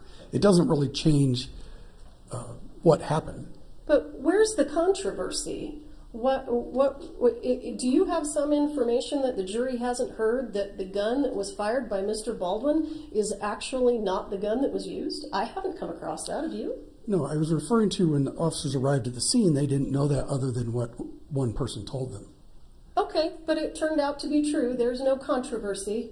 The gun that was used in the shooting is the gun that was in Mr. Baldwin's hand, right? True. Okay. And the reason that the projectile can't be matched to the firearm is because the projectile went through two people, and it was so heavily damaged because it went through two human beings. There wasn't enough marking to match it to the bore of the gun. Isn't that true? That's true. Now, in terms of fingerprints and DNA on the ammunition box. Sir, did you watch the video where Ms. Gutierrez actually says to Mr. Benavides, "This is the box I was pulling from"? Yes, I did. And that box is taken and put into Mr. Benavides' patrol unit, correct? The lieutenant placed it in his vehicle, yes. Right. So where's the controversy in terms of what box she was pulling from? Part of it was to find where the live ammo originated. That information may have been on the outside of the box.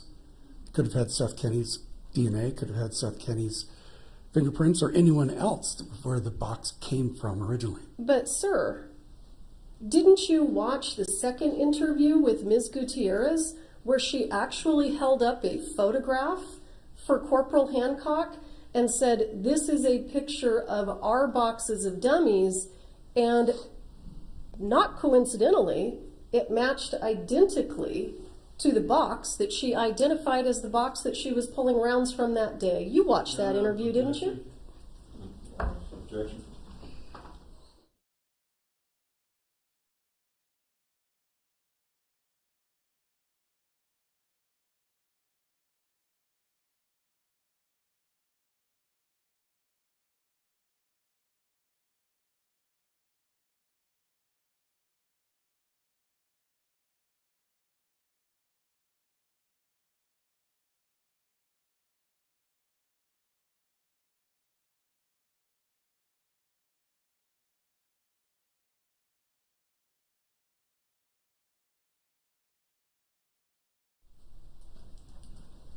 All right, we're gonna take our lunch break. Please be back by 1:30. Please don't talk among yourselves or anyone else about the evidence received here in court. Thank you. All rise.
All right, you may be seated.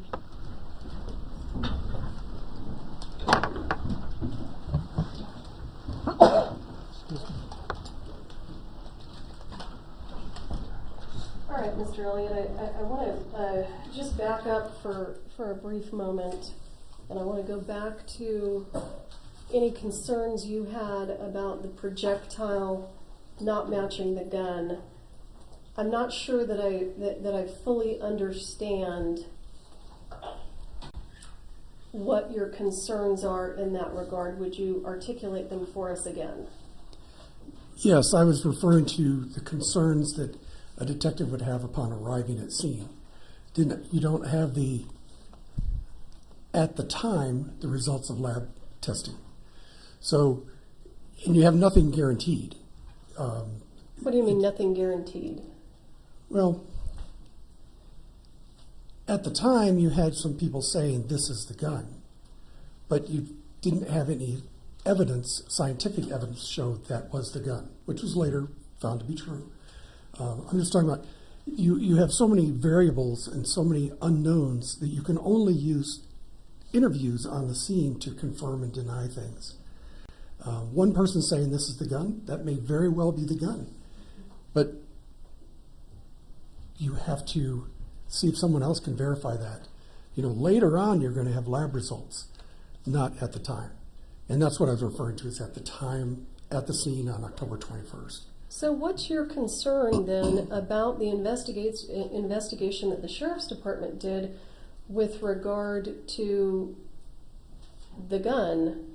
Is your testimony that after Ms. Gutierrez identified the gun to Lieutenant Benavidez and handed him the gun, there should have been more follow-up with regard to whether or not that was really the gun? Is that what you're saying? Yes, because she's not the one that handed the gun to Mr. Baldwin. There are people in between that process. So,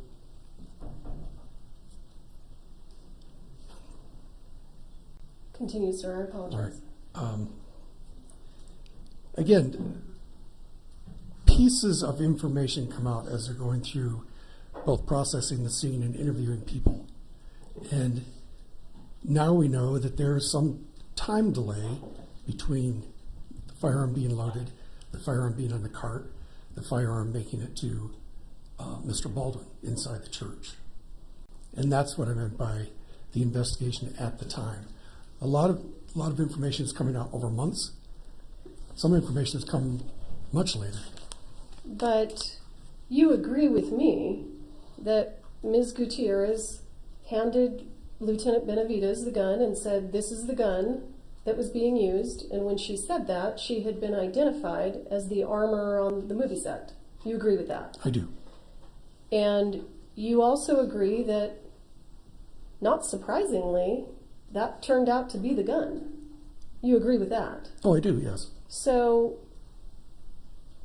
any potential issues with regard to that specific concern of yours didn't turn out to be issues.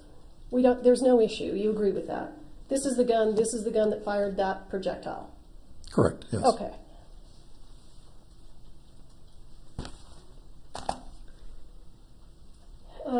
When we left off, there was an objection, and I'm going to go through with you. You were talking about the ammo boxes. I think that was where the objection was. So, as the investigator in this case, have you reviewed all of the body-worn camera footage? I have. There's a lot. So have I. Yes. I'm sympathetic to the exhausted look on your face. I'm going to show you what has been marked as what is already in evidence as State's Exhibit 192. Sir, have you seen this exhibit? I have.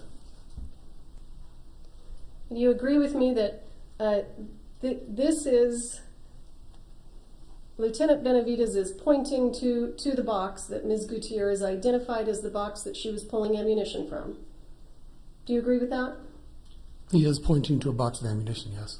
Are you indicating that you believe that the box here in this picture was not the box that she was pulling ammunition from? No, I'm not. There were two boxes, and I don't know if it was clearly delineated to him which of the two boxes was where the ammo was drawn from. Well, you understood that the gun was loaded with dummies, or was supposed to be loaded with dummies at the time of the incident, right? Right. And you also understand that this was the only box of dummies on the cart. You understand that, right? Yes. The other boxes were blanks, correct? Correct. And Ms. Gutierrez said to Lieutenant Benavides, "This is the box I was pulling from," right? Yes. You don't think that Ms. Gutierrez meant to say I was pulling from a box of blanks when the gun was loaded with supposed dummies, do you? No, I don't. Okay.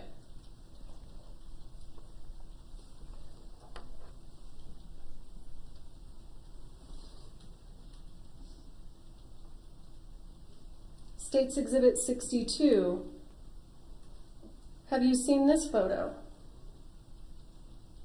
I probably have hundreds of photos of white boxes, but I can't That specifically say this photo. does the box on the left, does that label look familiar to you in your investigation in this case? It does.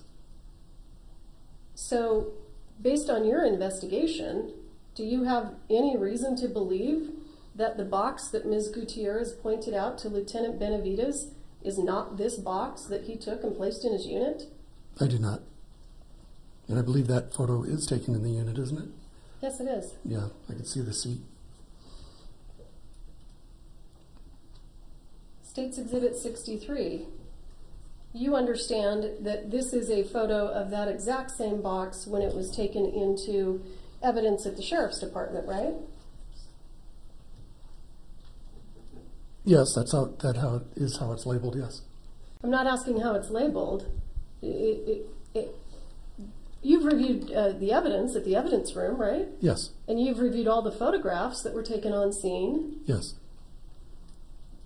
Let me ask you, isn't it true that there was only one box found with this label? Isn't that correct? That I don't know. You're the defense investigator on this case, right? Yes. Have you seen photographs of a box that looks like this, but is loaded with something other than what this box was loaded with?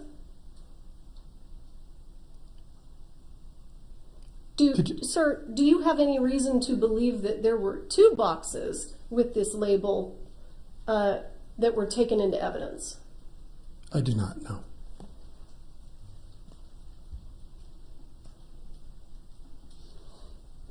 State's Exhibit 69. Have you seen this photo? Again, I've seen dozens of photos. So.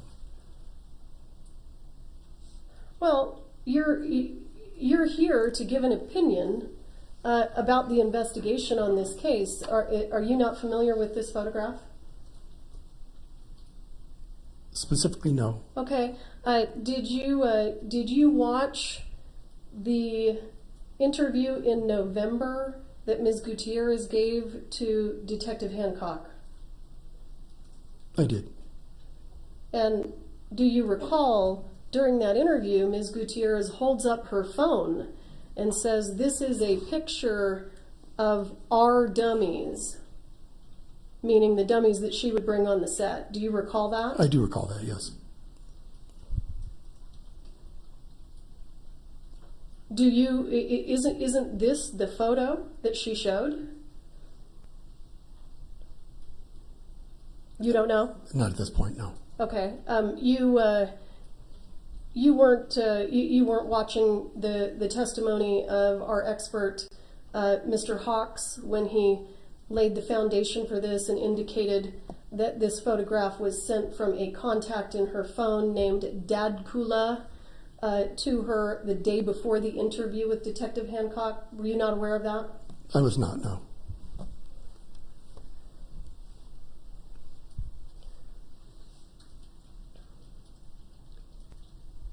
So Sir, based on Ms. Gutierrez's statements, would it be her own statements to law enforcement, would it be reasonable for law enforcement to believe that State's Exhibit 62, this box here in the foreground, is indeed the box she was pulling from because she said that? Wouldn't that be reasonable for law enforcement to believe that? Yes, it would. And you understand that that box was determined to have a live round? Yes. And you agree with me that that box that had the live round matches this photo that was shown to Detective Hancock during the November 9th interview. You understand that? Yes, I do. Sir, do you still have questions and concerns about how the live rounds got on set? I do. You don't think that law enforcement can simply take Ms. Gutierrez's word for it, that this is her box, and this is the one she was pulling from, and this is the one where live rounds were found? Yes, but what we don't know is how many times those boxes were unloaded and reloaded. Every time that one of the firearms were loaded with dummy rounds, they came out of a box. They didn't necessarily go back into the same box.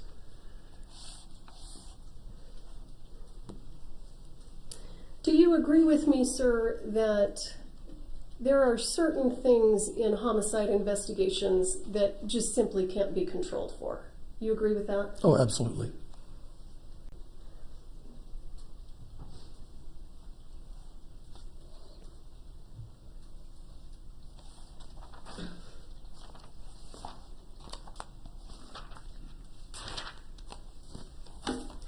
Sir, what's the smallest police department you've ever worked for?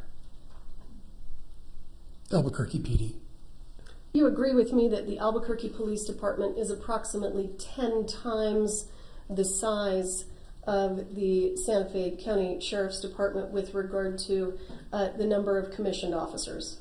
I am. I think Albuquerque's around 850, and I think Santa Fe's 120, 130, something like that. Okay. More than 8 times. Right. You agree with that math? I do. Have you ever worked on a homicide investigation on a movie set? I have not.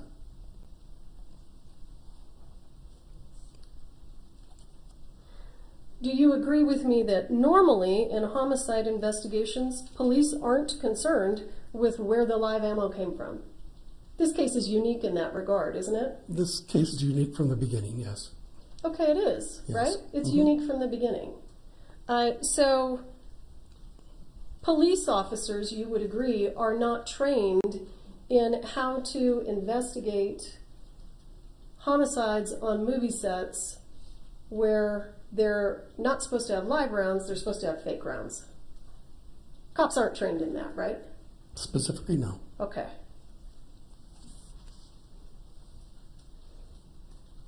And you agree with me, don't you, that Lieutenant Benavidez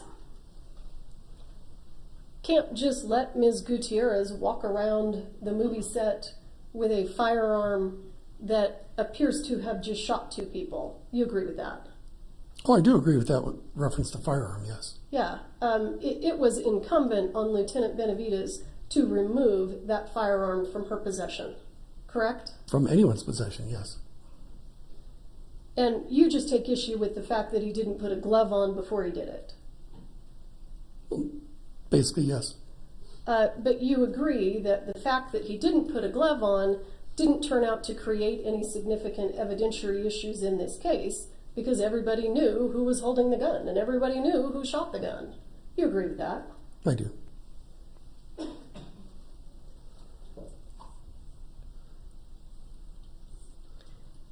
And sir, you also agree with me, don't you, that a police officer's first responsibility is to save human lives, not collect evidence?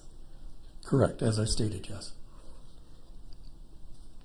And do you recall that Ms. Gutierrez was actually checked by EMTs when she was sitting in the back of Lieutenant Benavidez's patrol unit? Yes, I did see that. And you agree that she was allowed to make phone calls? Yes, she was.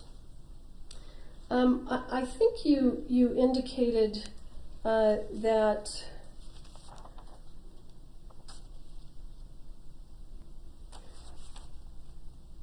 you talked a little bit about that Detective Hancock sort of took possession of Ms. Gutierrez. Do you recall the statement that you made in that regard? I do. So I want to ask you, and one of the examples you gave was that Detective Hancock even accompanied Ms. Gutierrez to the restroom, right? Yes, she did. But in watching the body-worn camera footage, isn't it true that Sergeant Christopher Zook tells Detective Hancock, she doesn't want to go to the bathroom alone, will you take her to the bathroom? Ms. Gutierrez actually asks to be accompanied to the bathroom. Do you recall that? I do.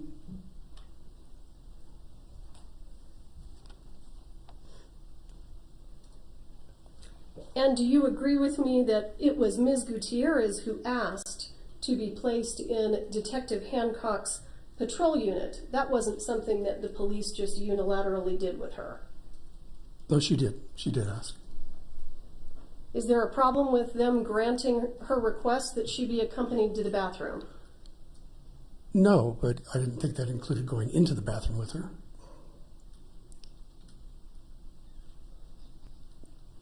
Can I elaborate? Sure. I believe she stated something along the lines of she didn't want to talk to anyone from production. So it was kind of like if she was with Detective Hancock, she wouldn't be approached by any of her coworkers. I think that was her intention of being escorted. But I didn't think it included going into the bathroom itself. Well, she went into the bathroom and she had her back turned to Ms. Gutierrez. What's the big deal? Ms. Gutierrez asked for an escort. How did that hurt the investigation? Hurt the investigation? Yeah. It did not.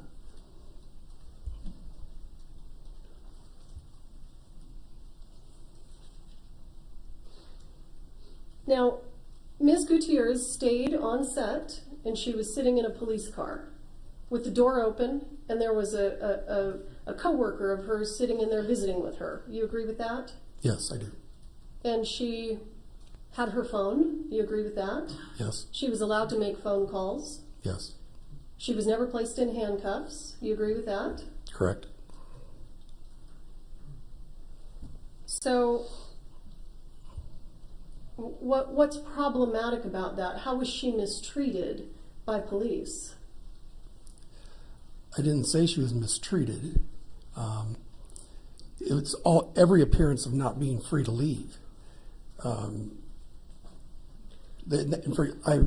based that on the fact that when Lieutenant Benavidez would step away from his vehicle, he would tell a deputy to keep an eye on her. If she's free to leave and she's just sitting in the back of the unit with an open door, she should be allowed to walk away if she wanted to.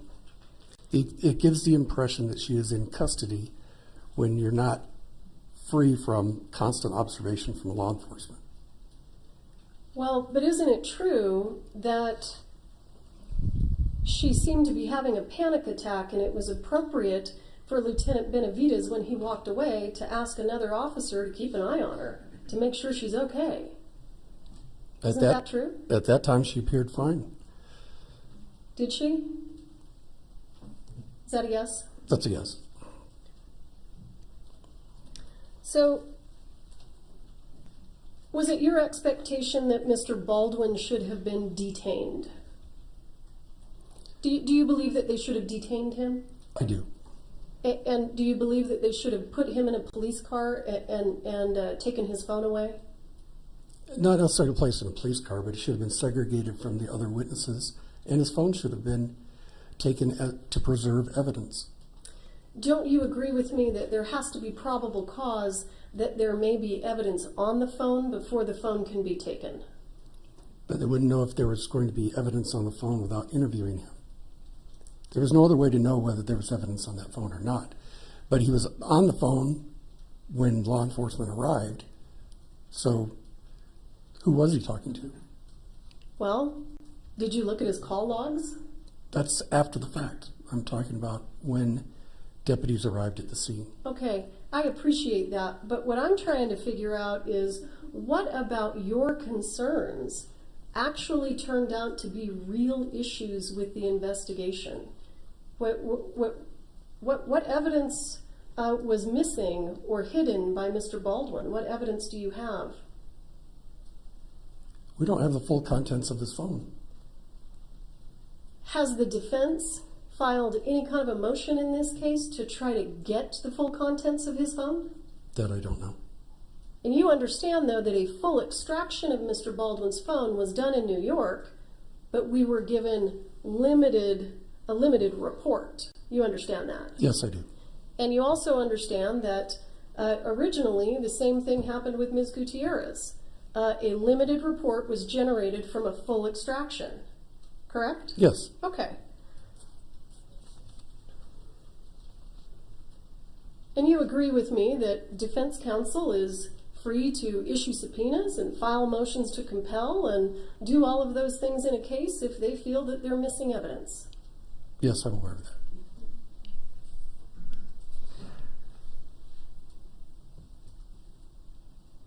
So do you think that it would have been appropriate then for law enforcement to take Ms. Gutierrez's phone away from her and not let her make a phone call to her mother? That can be monitored also. I've seen it done both ways. I've seen them taken away where they're not allowed to make any phone calls, and I've also seen where they've been able to make a call in the presence of law enforcement.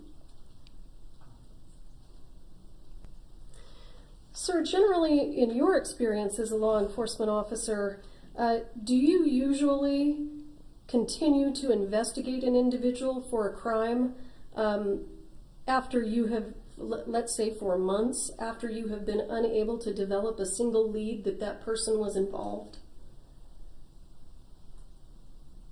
Do you need me to rephrase that question? I think I understand your question. You're saying, do you continue an investigation of someone that you have no information to Yeah, right. believe they committed a crime? You looked, you executed a search warrant, you interviewed the person numerous times, and you just simply don't have any evidence that they were involved. At some point, don't they just not become a suspect anymore?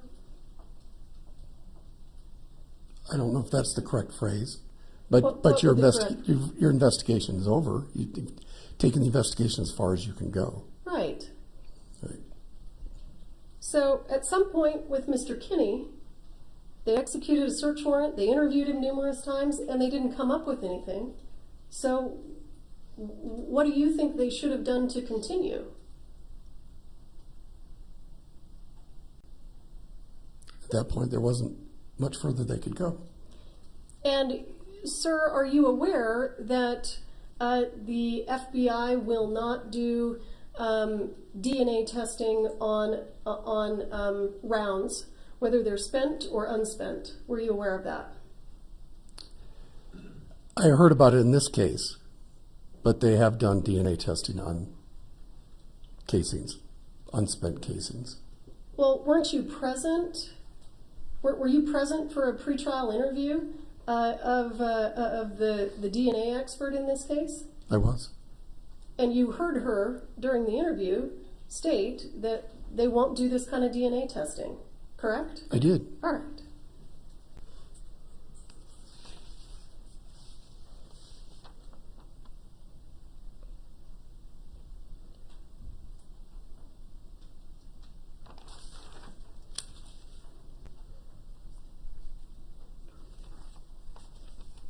And you agree with me, sir, that police officers, when they arrived on scene, they knew immediately who the shooter was?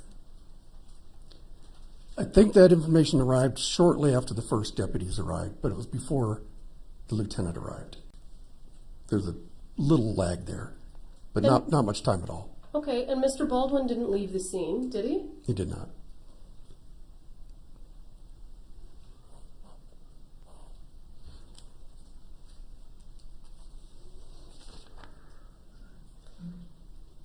You testified on direct examination that there was a person who left the scene that was never identified. Do you recall making that statement? I did, and that was based on what came out of some of the interviews. I don't quite recall. I think the lieutenant asked if we had everybody.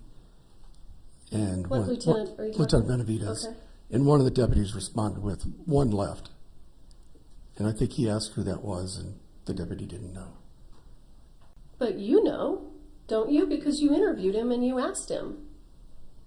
Didn't you interview Reed Russell? And when you interviewed Reed Russell, he told you that he left so that he could go to the hospital to be with his close friends. And before he left, he gave all of his contact information to the police. You interviewed him. Do you recall that? I did. Do you need to see a copy of the interview? I don't.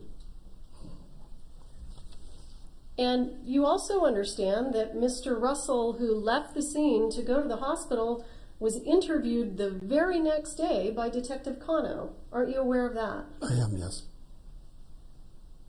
So what's the mystery? Who's the mystery man that left the set?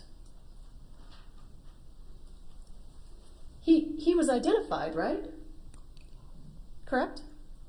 Mr. Russell was identified, but I was never quite clear if it was the same individual. Even though you asked him and he said, I'm the guy that left the set to go to the hospital? Yes, but did he know he was the only one who left? All right. Yeah. Thank you, Mr. Elliott. I'll pass the witness.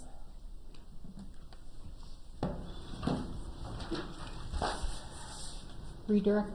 Thank you, Your Honor. Mr. Elliott, you're aware from all your experience in law enforcement that it is the government's burden to prove in any criminal case, correct? And that burden never shifts to the defendant. That's correct, yes. So when you were asked earlier about why the defense didn't file motions and do subpoenas, isn't that law enforcement and the government's job to prove their case? Objection.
Mr. Elliott, do you recall that question?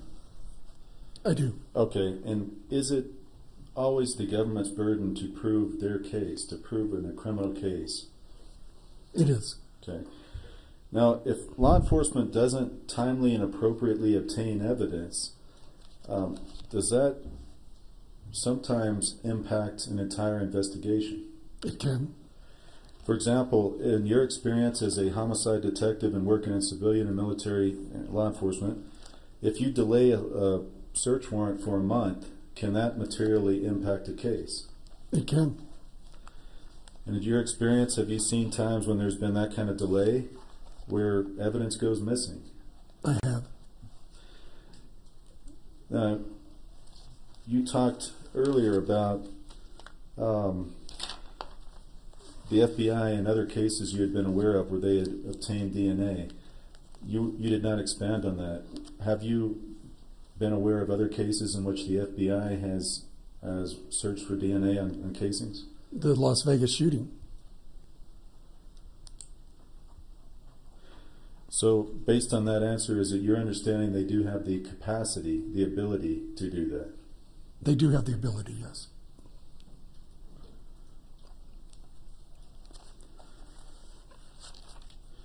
Earlier you were asked a series of questions about, I'm going to categorize them as no harm, no foul. In other words, we know in hindsight now that certain things didn't happen. But in any case, homicide investigation, would you always want to start out assuming that anything can go wrong and to properly preserve that evidence? Yes, of course. For example, with regard to the firearm, when you testified about Lieutenant Benavides touching that firearm, would there be scenarios, not like it played out here, but where somebody else turned out to be the shooter, for example, and that firearm, it was important to know the fingerprints? Well, of course. This investigation started with a 911 call. They are not always accurate. And so I guess my question to you is, in your experience and your training and 13 years as homicide, were you taught and trained to preserve evidence and to take those appropriate steps in every single case? Yes. We were asked earlier a series of questions about Ms. Gutierrez-Reed and whether she was there voluntarily or the appearance of being detained. Did the sheriffs drive Ms. Gutierrez-Reed to the sheriff's office? Yes, they did. Did they drive Mr. Baldwin to the sheriff's office? No, he drove himself and followed a deputy. Okay. From the time that Ms. Gutierrez-Reed was in the vehicle on the set to the time of the interview, did you ever notice any period of time when she was not in law enforcement presence? I did not.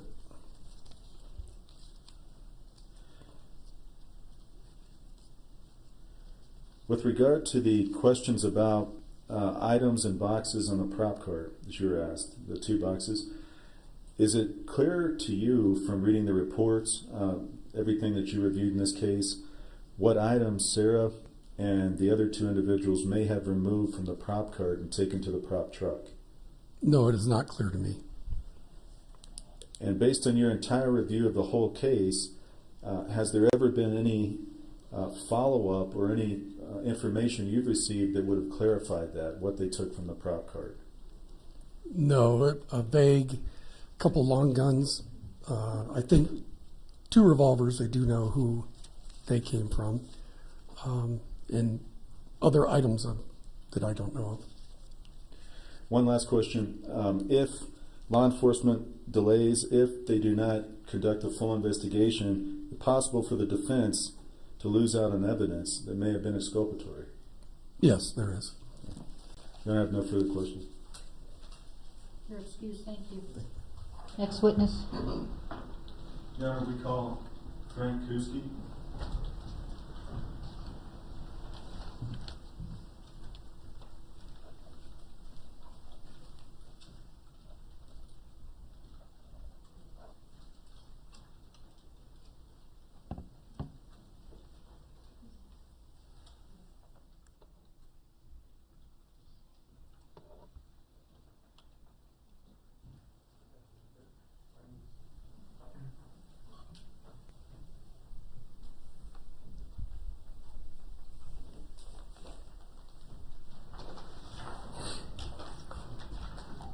Stand before the judge, raise your right hand.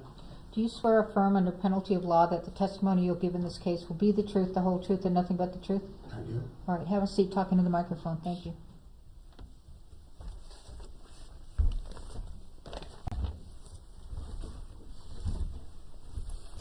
Okay, sir, good afternoon. Can you please tell the jury your name again? Frank Lewis Blair Kuski III, Where do you currently reside? Carmel Valley, California. And what do you do for a living, sir? I'm managing director of Blair Financial Group, Money Managers. I want you, outside of your management and Blair Financial, to tell the jury about your experience with period firearms. Yes, let me check a note to make sure dates are correct. I took part in my first movies in this, which were done with. And I'm not talking about the movies. I'm sorry. Okay. Yeah, let me just try to center my question. I'm still objecting. Okay.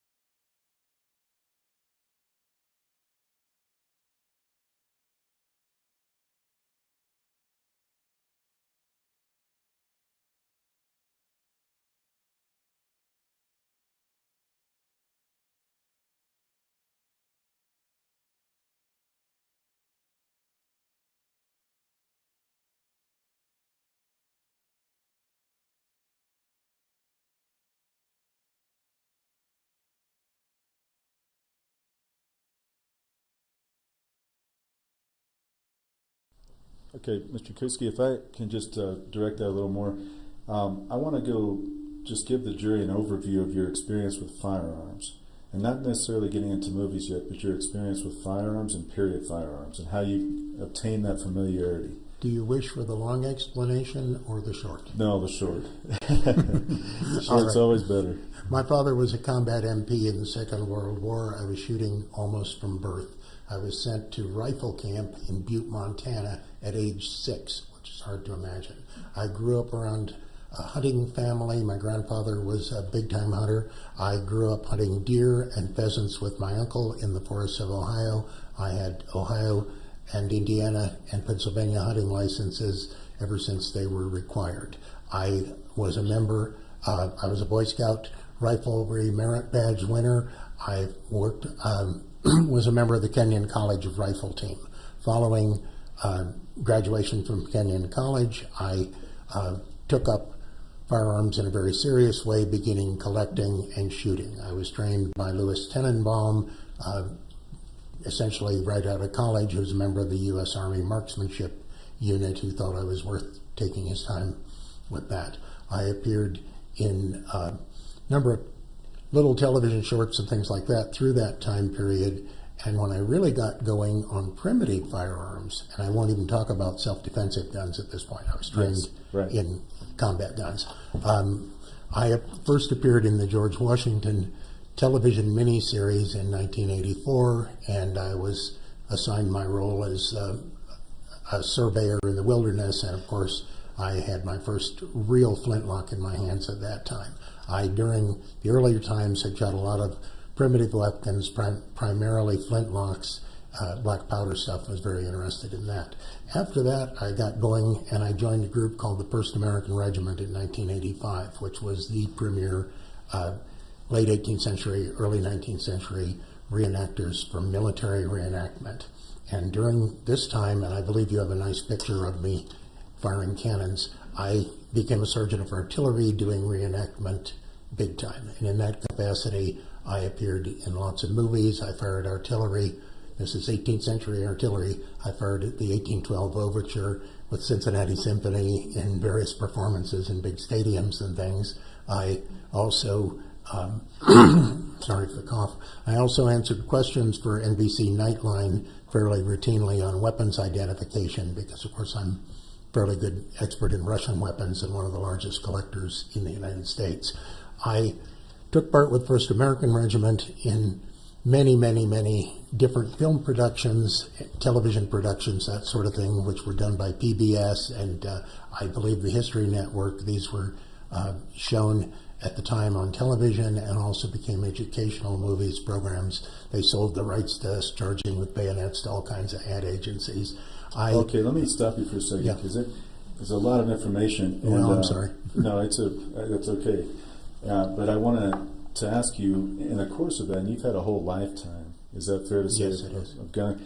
Have you been a collector also of period-type weapons? Yes, very much so. Okay. Are you familiar with the revolver, in this case, the .45 long Colt? Absolutely. Did you bring with you today that revolver? Not that revolver, but a revolver just like that revolver? Yes, we would call it a sister. It is made by Pieta, the same exact company with nearly sequential serial numbers. It is absolutely identical. Any part would interchange, and it will look exactly like the Baldwin gun. Did you also bring a replica gun with you? Yes, I did. And can you tell the jury just, first of all, what that is? This is a Denex replica. Denex is a company in Spain that makes replicas of anything from shotguns to antique weapons to swords, things like that. They're used by reenactors. They're used in movies. There was a Denex revolver on the set of Rust that was used as one of the dummy guns. There were, in fact, 10 non-firing replica guns on the set that looked like this. So it can't shoot, but it looks like it. It functions. It cocks. The cylinder turns, and from 5 feet away, you couldn't tell unless you really looked. Okay, sir. Let me, if I can. Yes, I was going to ask at this time, Your Honor, if I could tender him as an expert in the categories I previously did. Well, why don't you state them on the record again? I was making sure I had the exact wording. Is that okay? You wrote those down? Because I don't want to change it. Right, well, I'll just say it again. It's firearm identification, firearm functioning, reloading of ammunition, and identification of ammunition, of dummy rounds and live rounds. Any objection?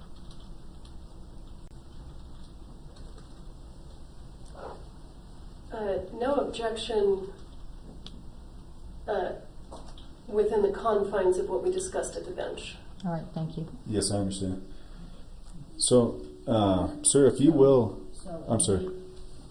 For these specific areas, subject to the ruling up at the bench. Thank you. Yes, Your Honor. Sir, if you will, if you could, however the deputy handles this, but if you could retrieve the firearms from behind you. Do it in public, and I will clarify that it is not loaded. Okay? The first is a real. Mr. Kusi, are you able to take the cylinder out so you can show everyone also that it's unloaded? Yes, I can. Okay. There's something important. And here is a Gen-X revolver. So, Your Honor, I'm going to object. All right, first of all, everybody's nervous because you have not demonstrated to us that they are unloaded. So before you start showing us the weapons, make sure they're unloaded, including that one that you just touched.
Okay, Mr. Kusi, I want to make sure that, one, first of all, the Denix is the replica that's non-firing. That is obviously clear, it cannot fire, correct? Yes, I wish to demonstrate. that Okay, you but can- just let me lead the questions. Sure. The other Pieta, you cleared with the deputy, but I want you to be able to take that cylinder out so we can show everyone it's clear. Is that Absolutely. okay? Gun's pointing in the safe direction. Now, if we can get this pin out, the cylinder is retained. Cylinder is retained by a pin. Once that pin is removed, the gun may be put in a partially cocked position. The cylinder may be pushed out, and again, the barrel's safe. You can look right straight through it. Sir, would you take that and show them all? It's empty. Is that acceptable?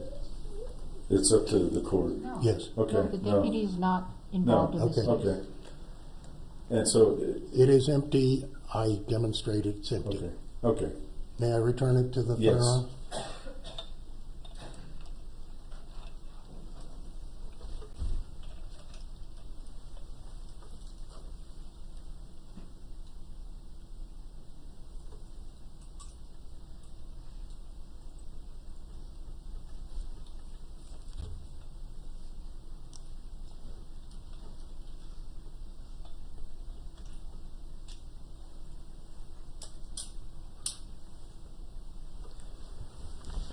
Okay, sir, now the first thing I want to ask you, comparing the Denix, the replica, to the real, the Pieta, do they share some of the same characteristics? Yes, they do. And can you tell the jury, is the Denix made to look like the Pieta? Absolutely. And side by side, if you can, and Your Honor, may he step down to show the jury? Yes? Okay.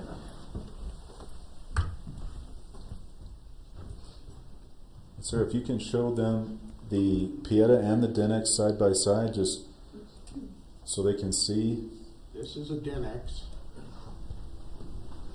It is a replica, totally unfiring with a blocked barrel.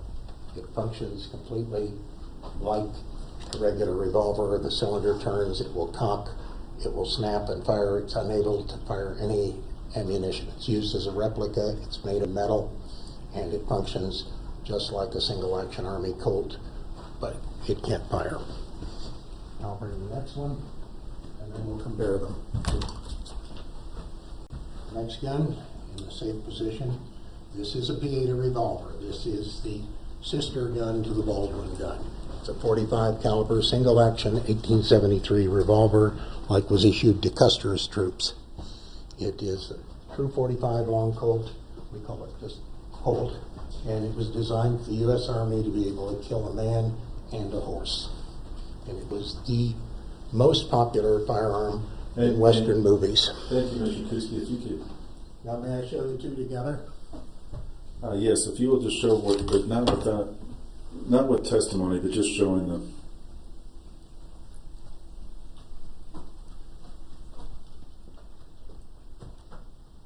I'll reverse them.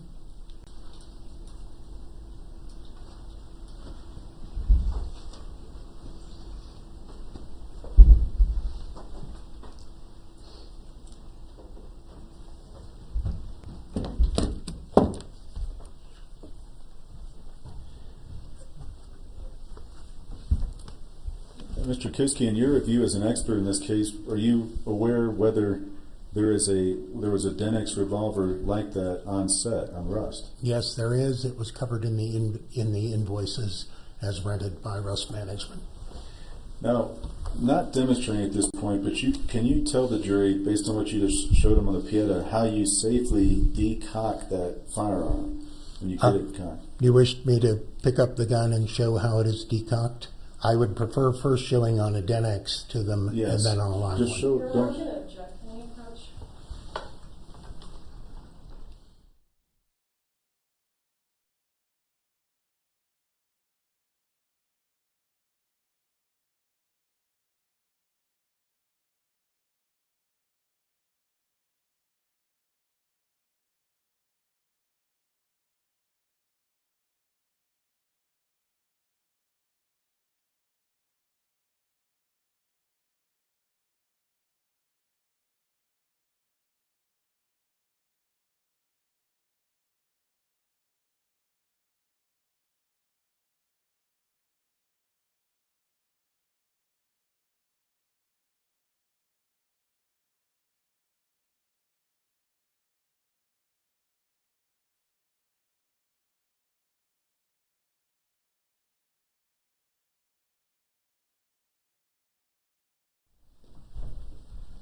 Okay, Mr. Kuski, if you will, using the Denix, the replica, demonstrate that the cocking and proper decocking of that weapon. Yes. This is one of the primary things that an individual must be trained in to safely cock and decock a Colt revolver or a replica. Now first, the finger has to stay off of the trigger and outside of the trigger guard, no matter what. That's the essential rule of safety. The firearm is cocked with your thumb, you see. Finger's still outside of the trigger. No one touches any trigger. This is now a gun capable of being fired. Now, the first thing I do here is put my thumb on top of it. If I'm not real strong, I put 2 thumbs on. Notice my finger is still completely off the trigger. I then slowly, gently pull the trigger and lower the hammer onto the cartridge. I then back it up to its safe position. Now I will demonstrate the same thing exactly with a real Pieta revolver. Okay, we have Pieta safely aimed. My finger is off the trigger. You can see, this is where it has to stay. If your finger's in there, you can't decock safely. Now, again, we cock 1, 2, 3, 4. C-O-L-T, the clicks. This is a cocked, ready to fire revolver if it were loaded. My finger must stay out of the trigger guard and on the side. Now, I put my finger in, but I don't put it in until I put my thumb here. Even putting it in before, like that, would cause it to fire perhaps. Now, I'm holding the hammer back. I can feel the spring. Everything's safe.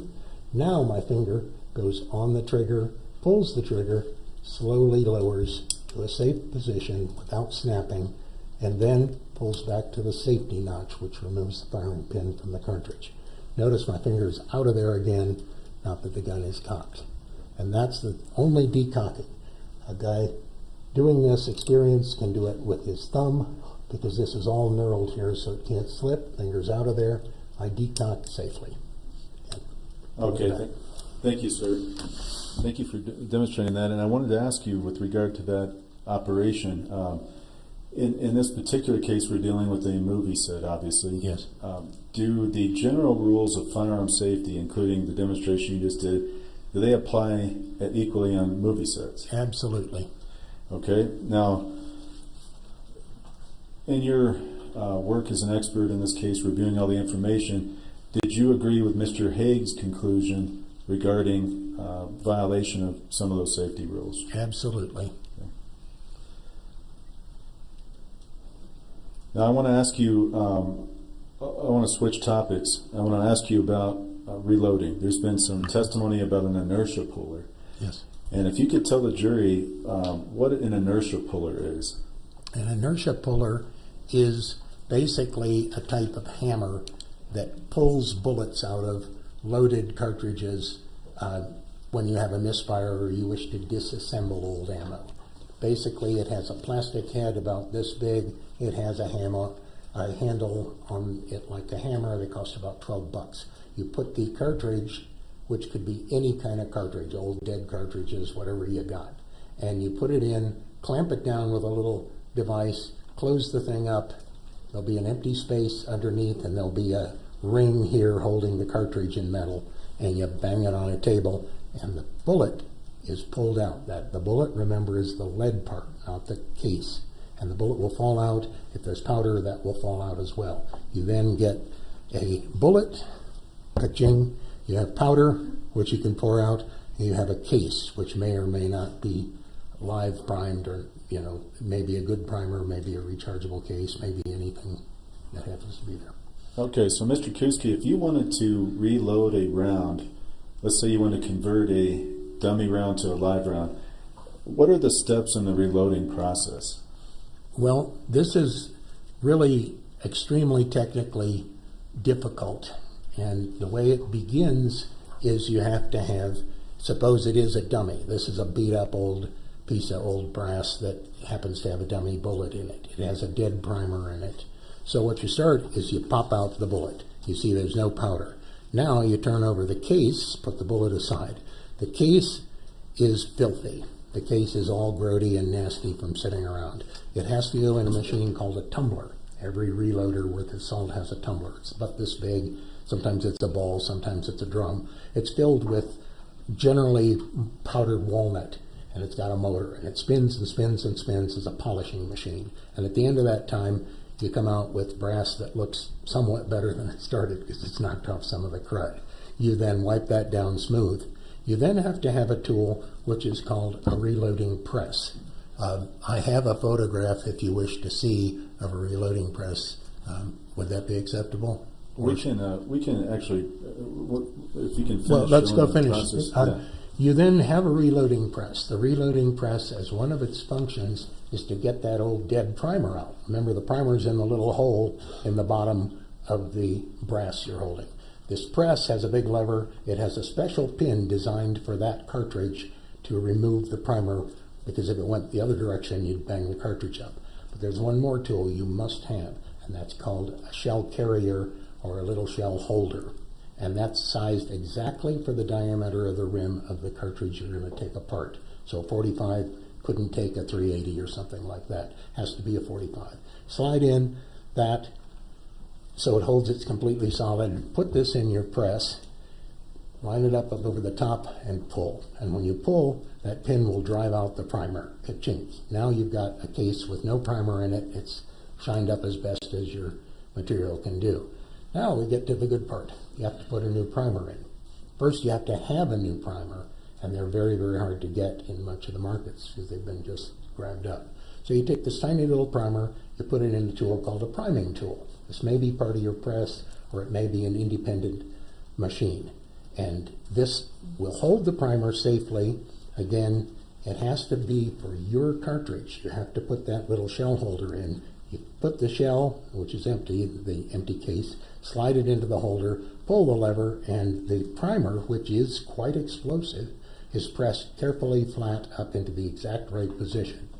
And if you didn't have the shell holder and all the right gear, you couldn't do it. The primer would blow up the minute it was hit, but it's safe this way. Now you've got a case, and that case is certain to get to be a live case. And it would be called a live case. It has a live primer, nice shiny case. You then put that in your press and go to the next stage. I have the press. You stick it in that ever-present shell holder again. It holds it perfectly, immaculately straight. You then have on your press something called a sizing die. And a sizing die costs about $55, fits in presses. You adjust that properly, which takes some skill, and you pull. The sizing die goes right over the top of the case and makes it the right size, because an old dummy isn't the right size. It'd jam up in your gun, wouldn't take a bullet, piece of junk. Once it's sized, there's a little ball inside, pulls it up, and that very neatly expands the top of the case. And without that expansion, you can't put a new bullet in. So now we've got a nice expanded case with a nice live primer in it. Looks pretty darn good. It's all sized to the right size. The mouth is expanded. Now you got to have a powder measure, and you have to have the right powder. You can't just use any old gunpowder. There are literally dozens and dozens. It has to be the acceptable powder for a 45 load and measured. You get too much, you blow up. Literally, blow up the gun, blow up in your face, and everybody knows about that. Put too little in, you get something called a squib, where it pushes the bullet into the barrel where it sticks. That's what killed Brandon Lee, was a stuck bullet. And now you've got the right amount of powder. Now to measure that powder, you need either a powder scoop of the right size, and they make dozens, so you'd say, okay, I want one for that powder for that round. And you scoop it out. That's pretty fast. That's the old way.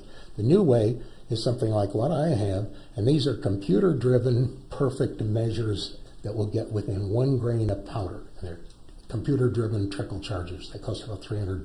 They're real fancy. Put in the powder, put in the exact grains of weight that you want that powder to be, press a button, and a little tiny tray fills up, and you dump it into the cartridge through a little funnel. Now you've got powder, you got primer, you got a good case. You take your bullet and you put it on the top. But you need one more tool for your press, and that is a die that fits that bullet. And so you put in the die, everything's sitting there, you pull the big lever and puts pressure straight exactly down to push the bullet in exactly as deep as you want it to go. And after it's in there, the die that you've purchased which is another expensive toy, presses on the outside of the case and puts what's called a crimp on it. And that case now has the bullet seated on top of the powder, the exact correct depth, which you know through measurements and books, and it squeezed real tight. Otherwise, the bullet would just fall out. Or the first time you fired the gun, the bullet would just flop out on the other cartridges. It must be crimped tight. So, Mr. Kusi, that is an enormous amount of steps, correct? Yes. And I appreciate that complete explanation, because would you agree that it's not sufficient to just have an inertia puller No. to accomplish all those steps? No, Okay. it's useless. Okay. And with all of that required for reloading, you've described the components of a live bullet. Are you also in agreement with the FBI that you cannot tell a live round from a dummy? Yes. With a picture? In a picture, absolutely not. Did you, I know in the course of your expert work, you were able to watch portions of the trial and pay Yes. attention. Did you see in any of the videos or any of the pictures any of this type of reloading equipment you've been talking about? Well, I believe in Seth has a tumbler, I think I saw in the back, which is what you polish up brass with for reloading. I saw... Projection foundation. I'm sorry, Your Honor, I'm having an issue with my shoe. Pardon me.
Sir, let me ask you on a different topic with regard to the dangers of intermixing live and dummy ammunition. Can you tell the jury if those are stored in the same place, or is that potentially dangerous? And I will object if we can approach, please.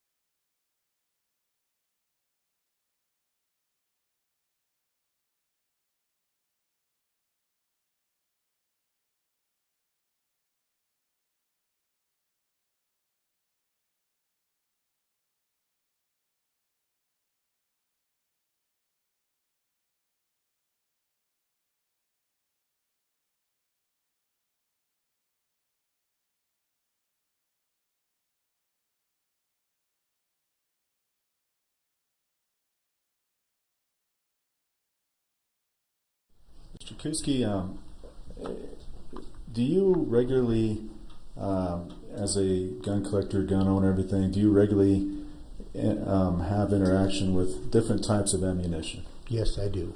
And does that include live ammunition and dummy ammunition? Yes, it does. And do you, with regard to the dummy ammunition, do you teach individuals proper gun safety? Absolutely. I'm an NRA certified pistol instructor. And as part of that, do you sometimes use dummy rounds in your teaching with them? Yes, I do. In that capacity, have you become familiar with various types of dummy ammunition? Yes, I do. And are you familiar with various types of live ammunition? Yes, I am. Do you store live ammunition, or do you have a place to store live ammunition yourself? Yes, I do. And do you have a place to store dummy ammunition yourself? Yes, I do. Are you familiar with whether there are any dangers of storing those together? Absolutely. And why would that be? There are two sides of the danger. One easy to see, and that is if a live round somehow found its way in with look-alike dummy ammunition, you would have a very severe chance of having somebody getting killed.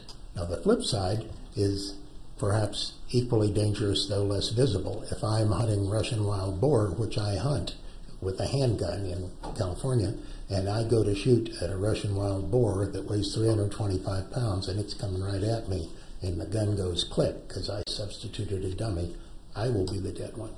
So yes, both sides are bad. Absolutely. And with regard to your storage of ammunition, is it important to have an inventory system? Yes, I have a inventory system for all my ammunition, all my powder, all of my reloading, which goes into dozens of different kinds of rounds.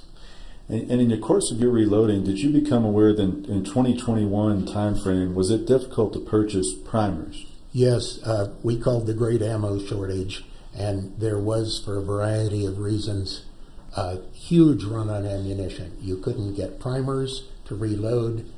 You know, they just didn't happen. You couldn't get them. You go to the store, couldn't get them.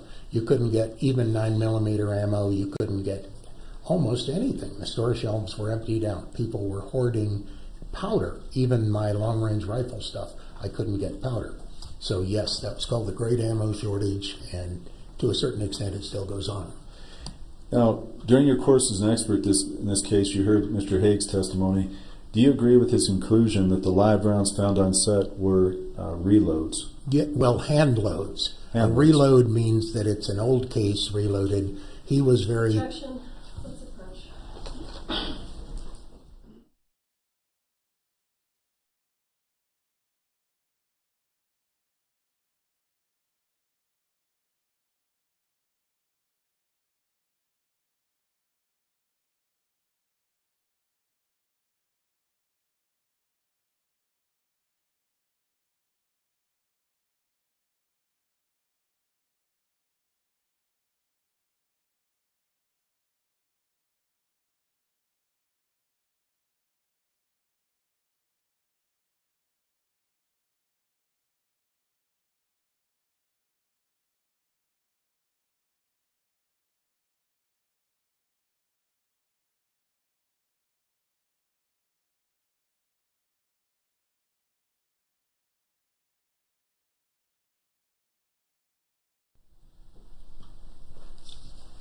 Mr. Kusi, is it your opinion that from your viewing them, that the live rounds on set were reloads or hand loads?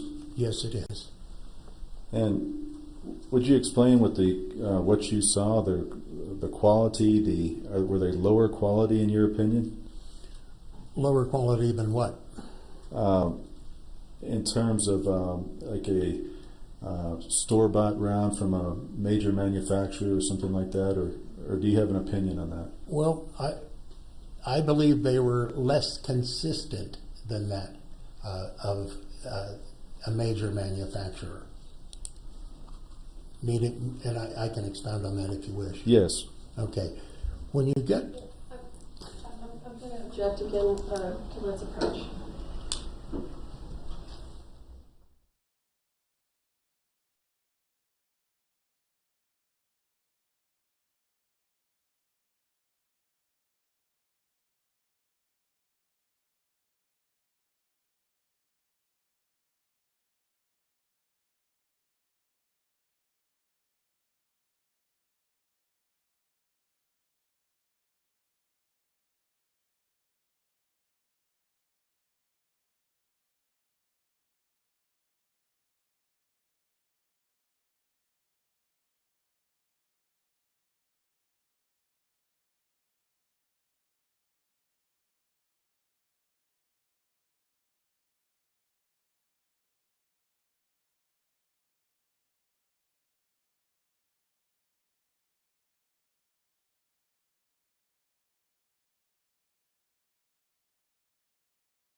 Okay, Mr. Kuski, so your opinion is that these are hand loads?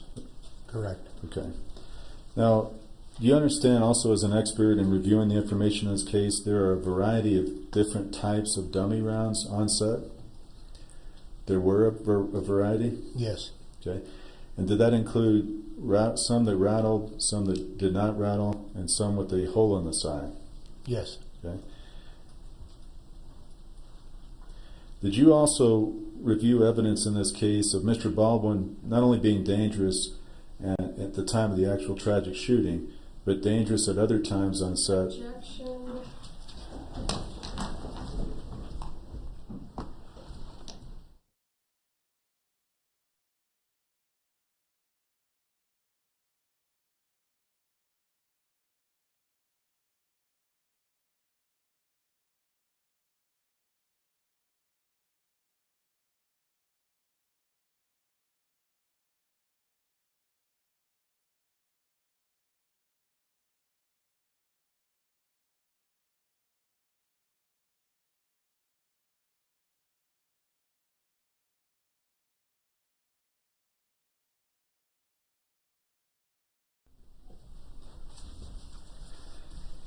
Okay, sir, my full question was going to be, did you see evidence that Mr. Baldwin was not safe with firearms after there was a yell of cut in a particular scene and he shot a blank after that scene? Yes, I feel that's unsafe.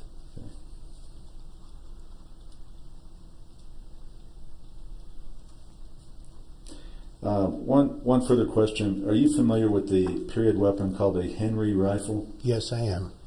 Are you familiar whether if that is loaded or unloaded at the bottom of that rifle, whether somebody could see whether there was rounds at the bottom of it if they're just looking?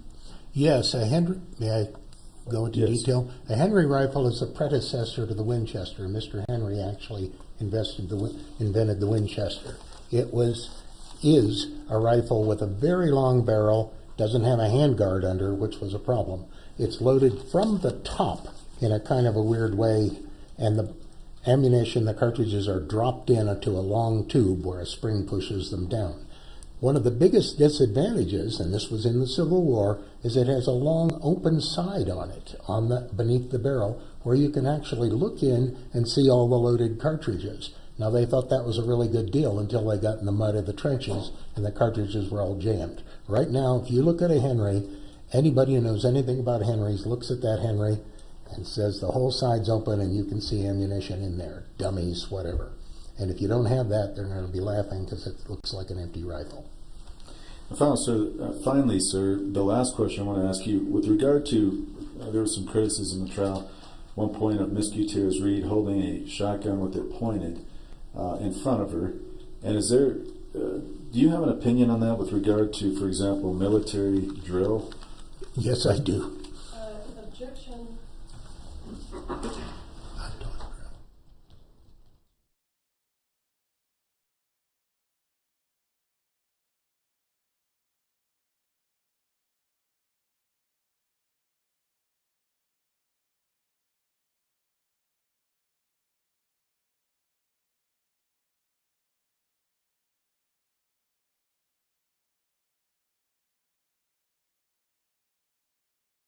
Sir, I'm going to yet another objection, withdraw that question.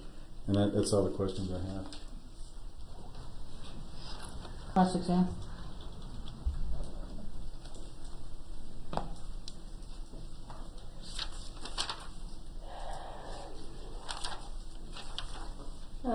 Mr. Kusi,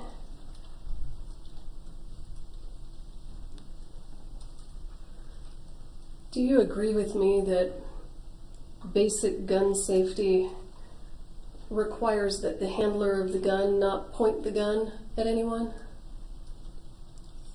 If it's a real gun, yes.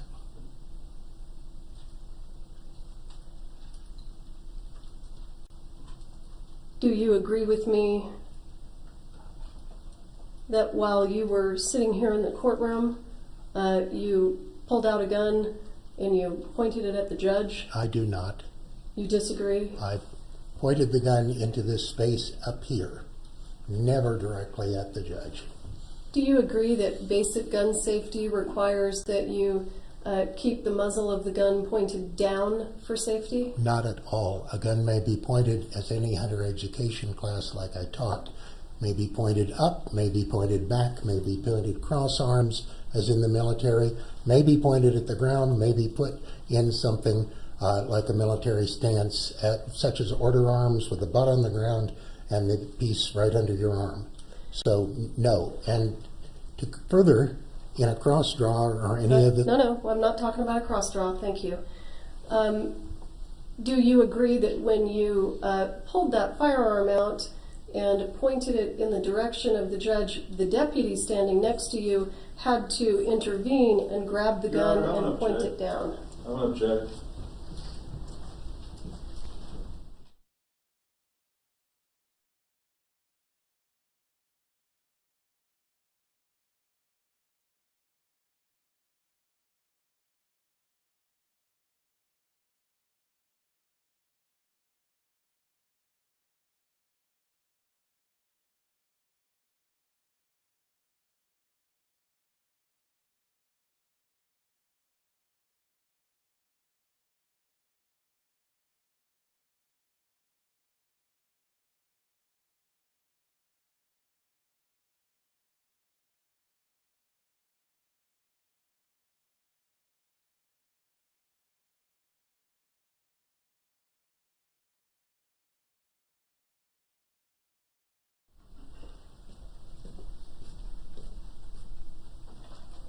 Mr. Kusi, have you ever been qualified as an expert in firearms safety in a court of law? No. Have you ever worked on criminal cases before? Yes, I have. Have all of the cases that the criminal cases that you've worked on, has Mr. Bowles been the attorney in all of them? Not at all. Not at all? No.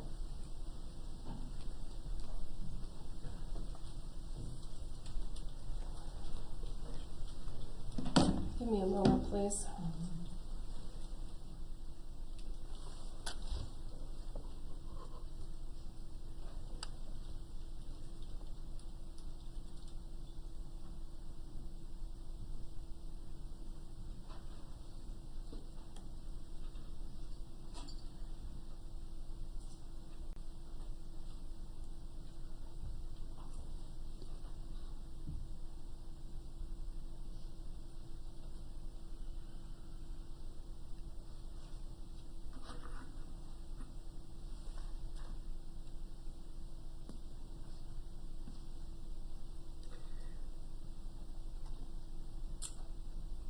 Let me clarify my question.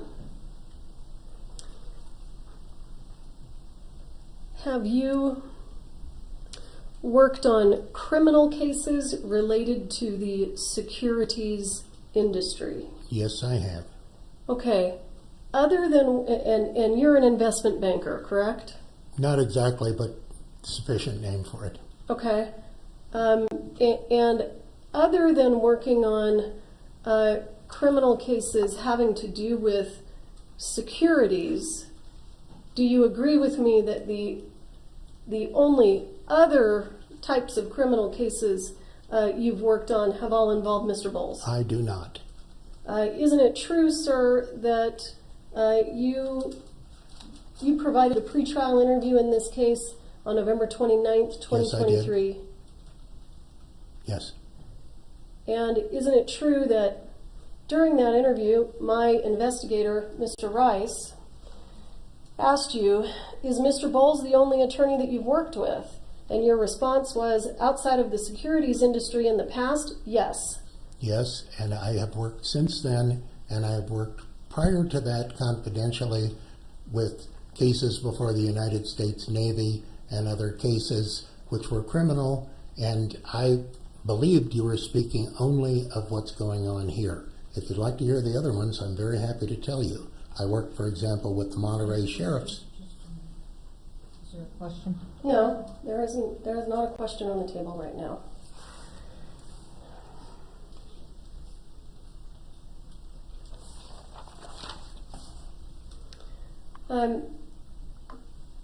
you gave a lengthy description about how a person could turn a dummy round into a live round. You recall the testimony that you gave moments ago. Yes. I want to talk to you about doing the opposite, okay? I want to talk to you about taking a live round and turning it into a dummy round, Okay. okay? Do you agree with me, sir, that the first step is you would place the live round in the inertia puller and smack it so that the projectile separates and the powder comes out? Yes.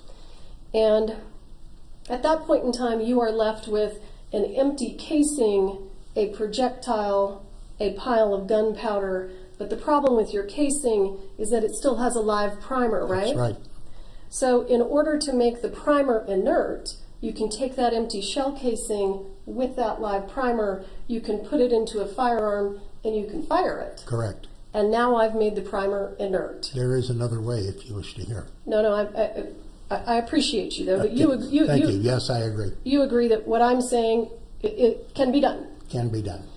And then after I've fired it and I've heard the pop, knowing that the primer has now been made inert, I can take that projectile and I can just put super glue on it and stick it back into that casing. Well, you couldn't normally without expanding the case. That's what I was talking about when you do a sizer. You could expand the case with a sizer, because what's going to happen in many cases, and I can't say every one because I've never done super glue, is it's very difficult to get a bullet into a case that hasn't been expanded and sized. You could try it. I can't guarantee it'll work. Sure, I mean, you can take the empty shell casing and you can put it on top of a projectile, and you can take your inertia puller or a hammer and just tap it down. An inertia puller is made out of plastic. It is not for tapping anything down. But you could take a hammer, but what's very likely to happen is you'll bend the case beyond all use and recognition, and it can't fall in. That's why you expand cases in the process. You could try it. I've never beaten any bullets. Some bullets are very, very hard, some are soft. So it is possible with a soft lead bullet that you could maybe not bend your case and maybe not shave off your bullet. Possible. And isn't it true, sir, that the live ammunition found on the set of Rust in fact had soft lead bullets? I didn't measure the lead, so there's something called a Hang on. I appreciate your response. In fact, sir, you have never actually viewed the live rounds that are in evidence. You've only seen pictures of them, isn't that correct? So you haven't taken them and looked at them, right? No, I've taken all the pictures and looked. That's it. Okay, but you watched the testimony of our expert, Mr. Haig. Yes, I did. And isn't it true that Mr. Haig testified that the projectiles from the live rounds found on the set of Rust were soft lead? I didn't hear soft, but lead, certainly. They weren't copper jacketed, correct? No, not copper jacketed. And he also testified that because they were lead, and lead is a soft metal, that's the reason that that projectile became so damaged when it went through Ms. Hutchins and into Mr. Souza. Absolutely, that's called ballooning. All right, thank you, sir.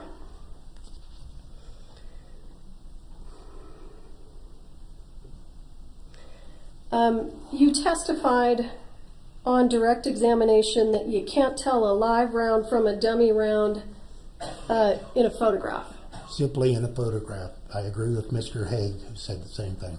Well, do you agree with me that you can tell a live round from a dummy round in a photograph if that dummy round has a hole drilled into the casing so it can't have any gunpowder? Absolutely. All right, thank you, sir.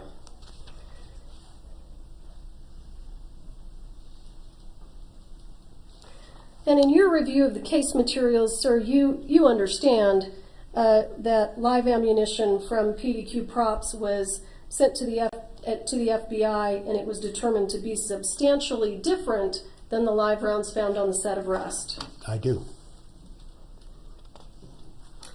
You gave an opinion earlier that you believe that the live rounds were hand loads. Yes, you recall I did. that? Yes. And I just want to be clear, you're giving that opinion just from looking at photographs, not from going to the evidence room, taking the evidence, handling it in the way that Mr. Haig did. Yes, All and, right. and from Mr. Haig's testimony as well. Okay.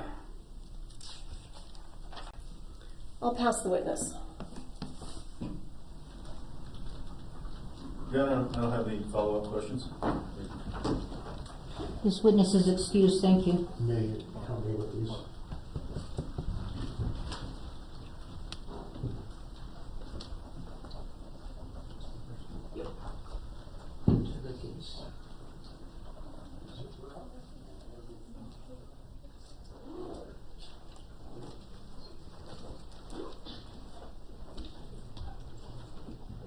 And the next. And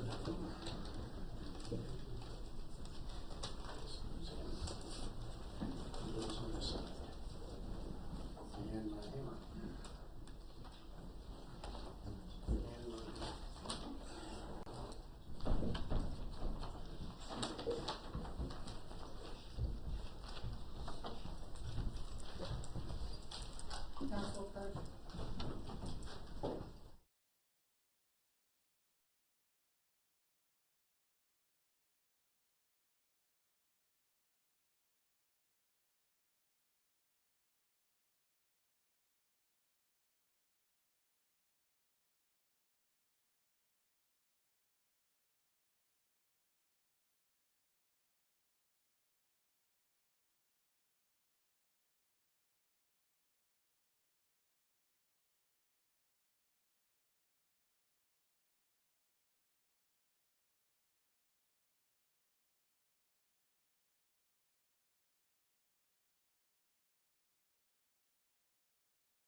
All right, jury, we're going to finish for the day. You can expect closing arguments to commence tomorrow morning, not right away. The defense is still putting on their case, but when the defense is finished, then we will do closing arguments, and they anticipate that it will be sometime in the morning that we will get to closing arguments, okay? So please don't talk among yourselves or anyone else about the evidence received here in court. Don't do any research or online Googling about the rest production or this trial. Thank you. We'll see you at 8:30.